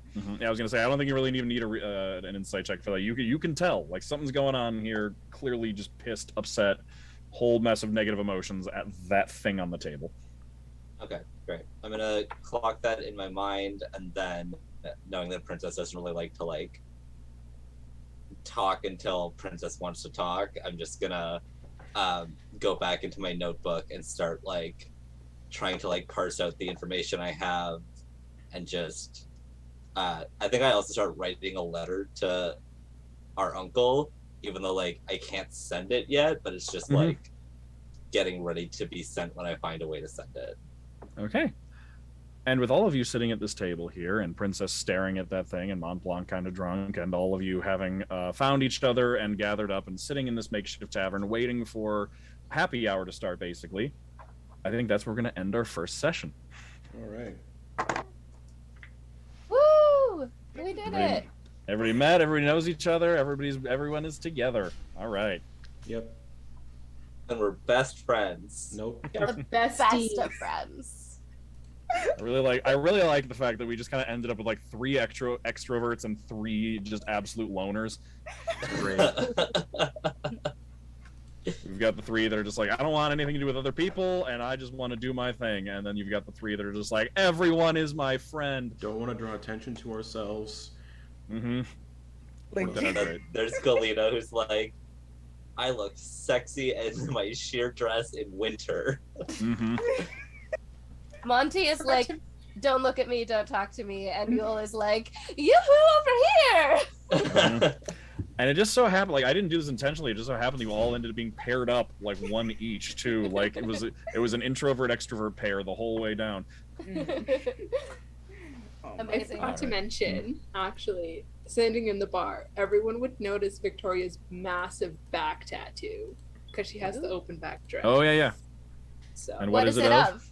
Yeah. let me find the picture actually and see if I can't pop it up here. Is it a copyrighted picture that we can't show on stream? I'm just gonna send it in through chat. Okay. Okay. But I just need the reference picture to. Describe it. It's. Best way I can describe it is large tortoise Bulbasaur but rock. Okay. It's a vibe. Dig it. Mm-hmm. A party It's of tattoos. Very much. Yeah. 3 people with Let me see if I important can- tattoos. Important magic tattoos. Him is just happily munching some dirt on her back. Oh, that's so cute. Mm-hmm. All right, everybody. That is so. Thank you, all of you for being here, and thank you to you, audience, for watching. We've been loving having you here.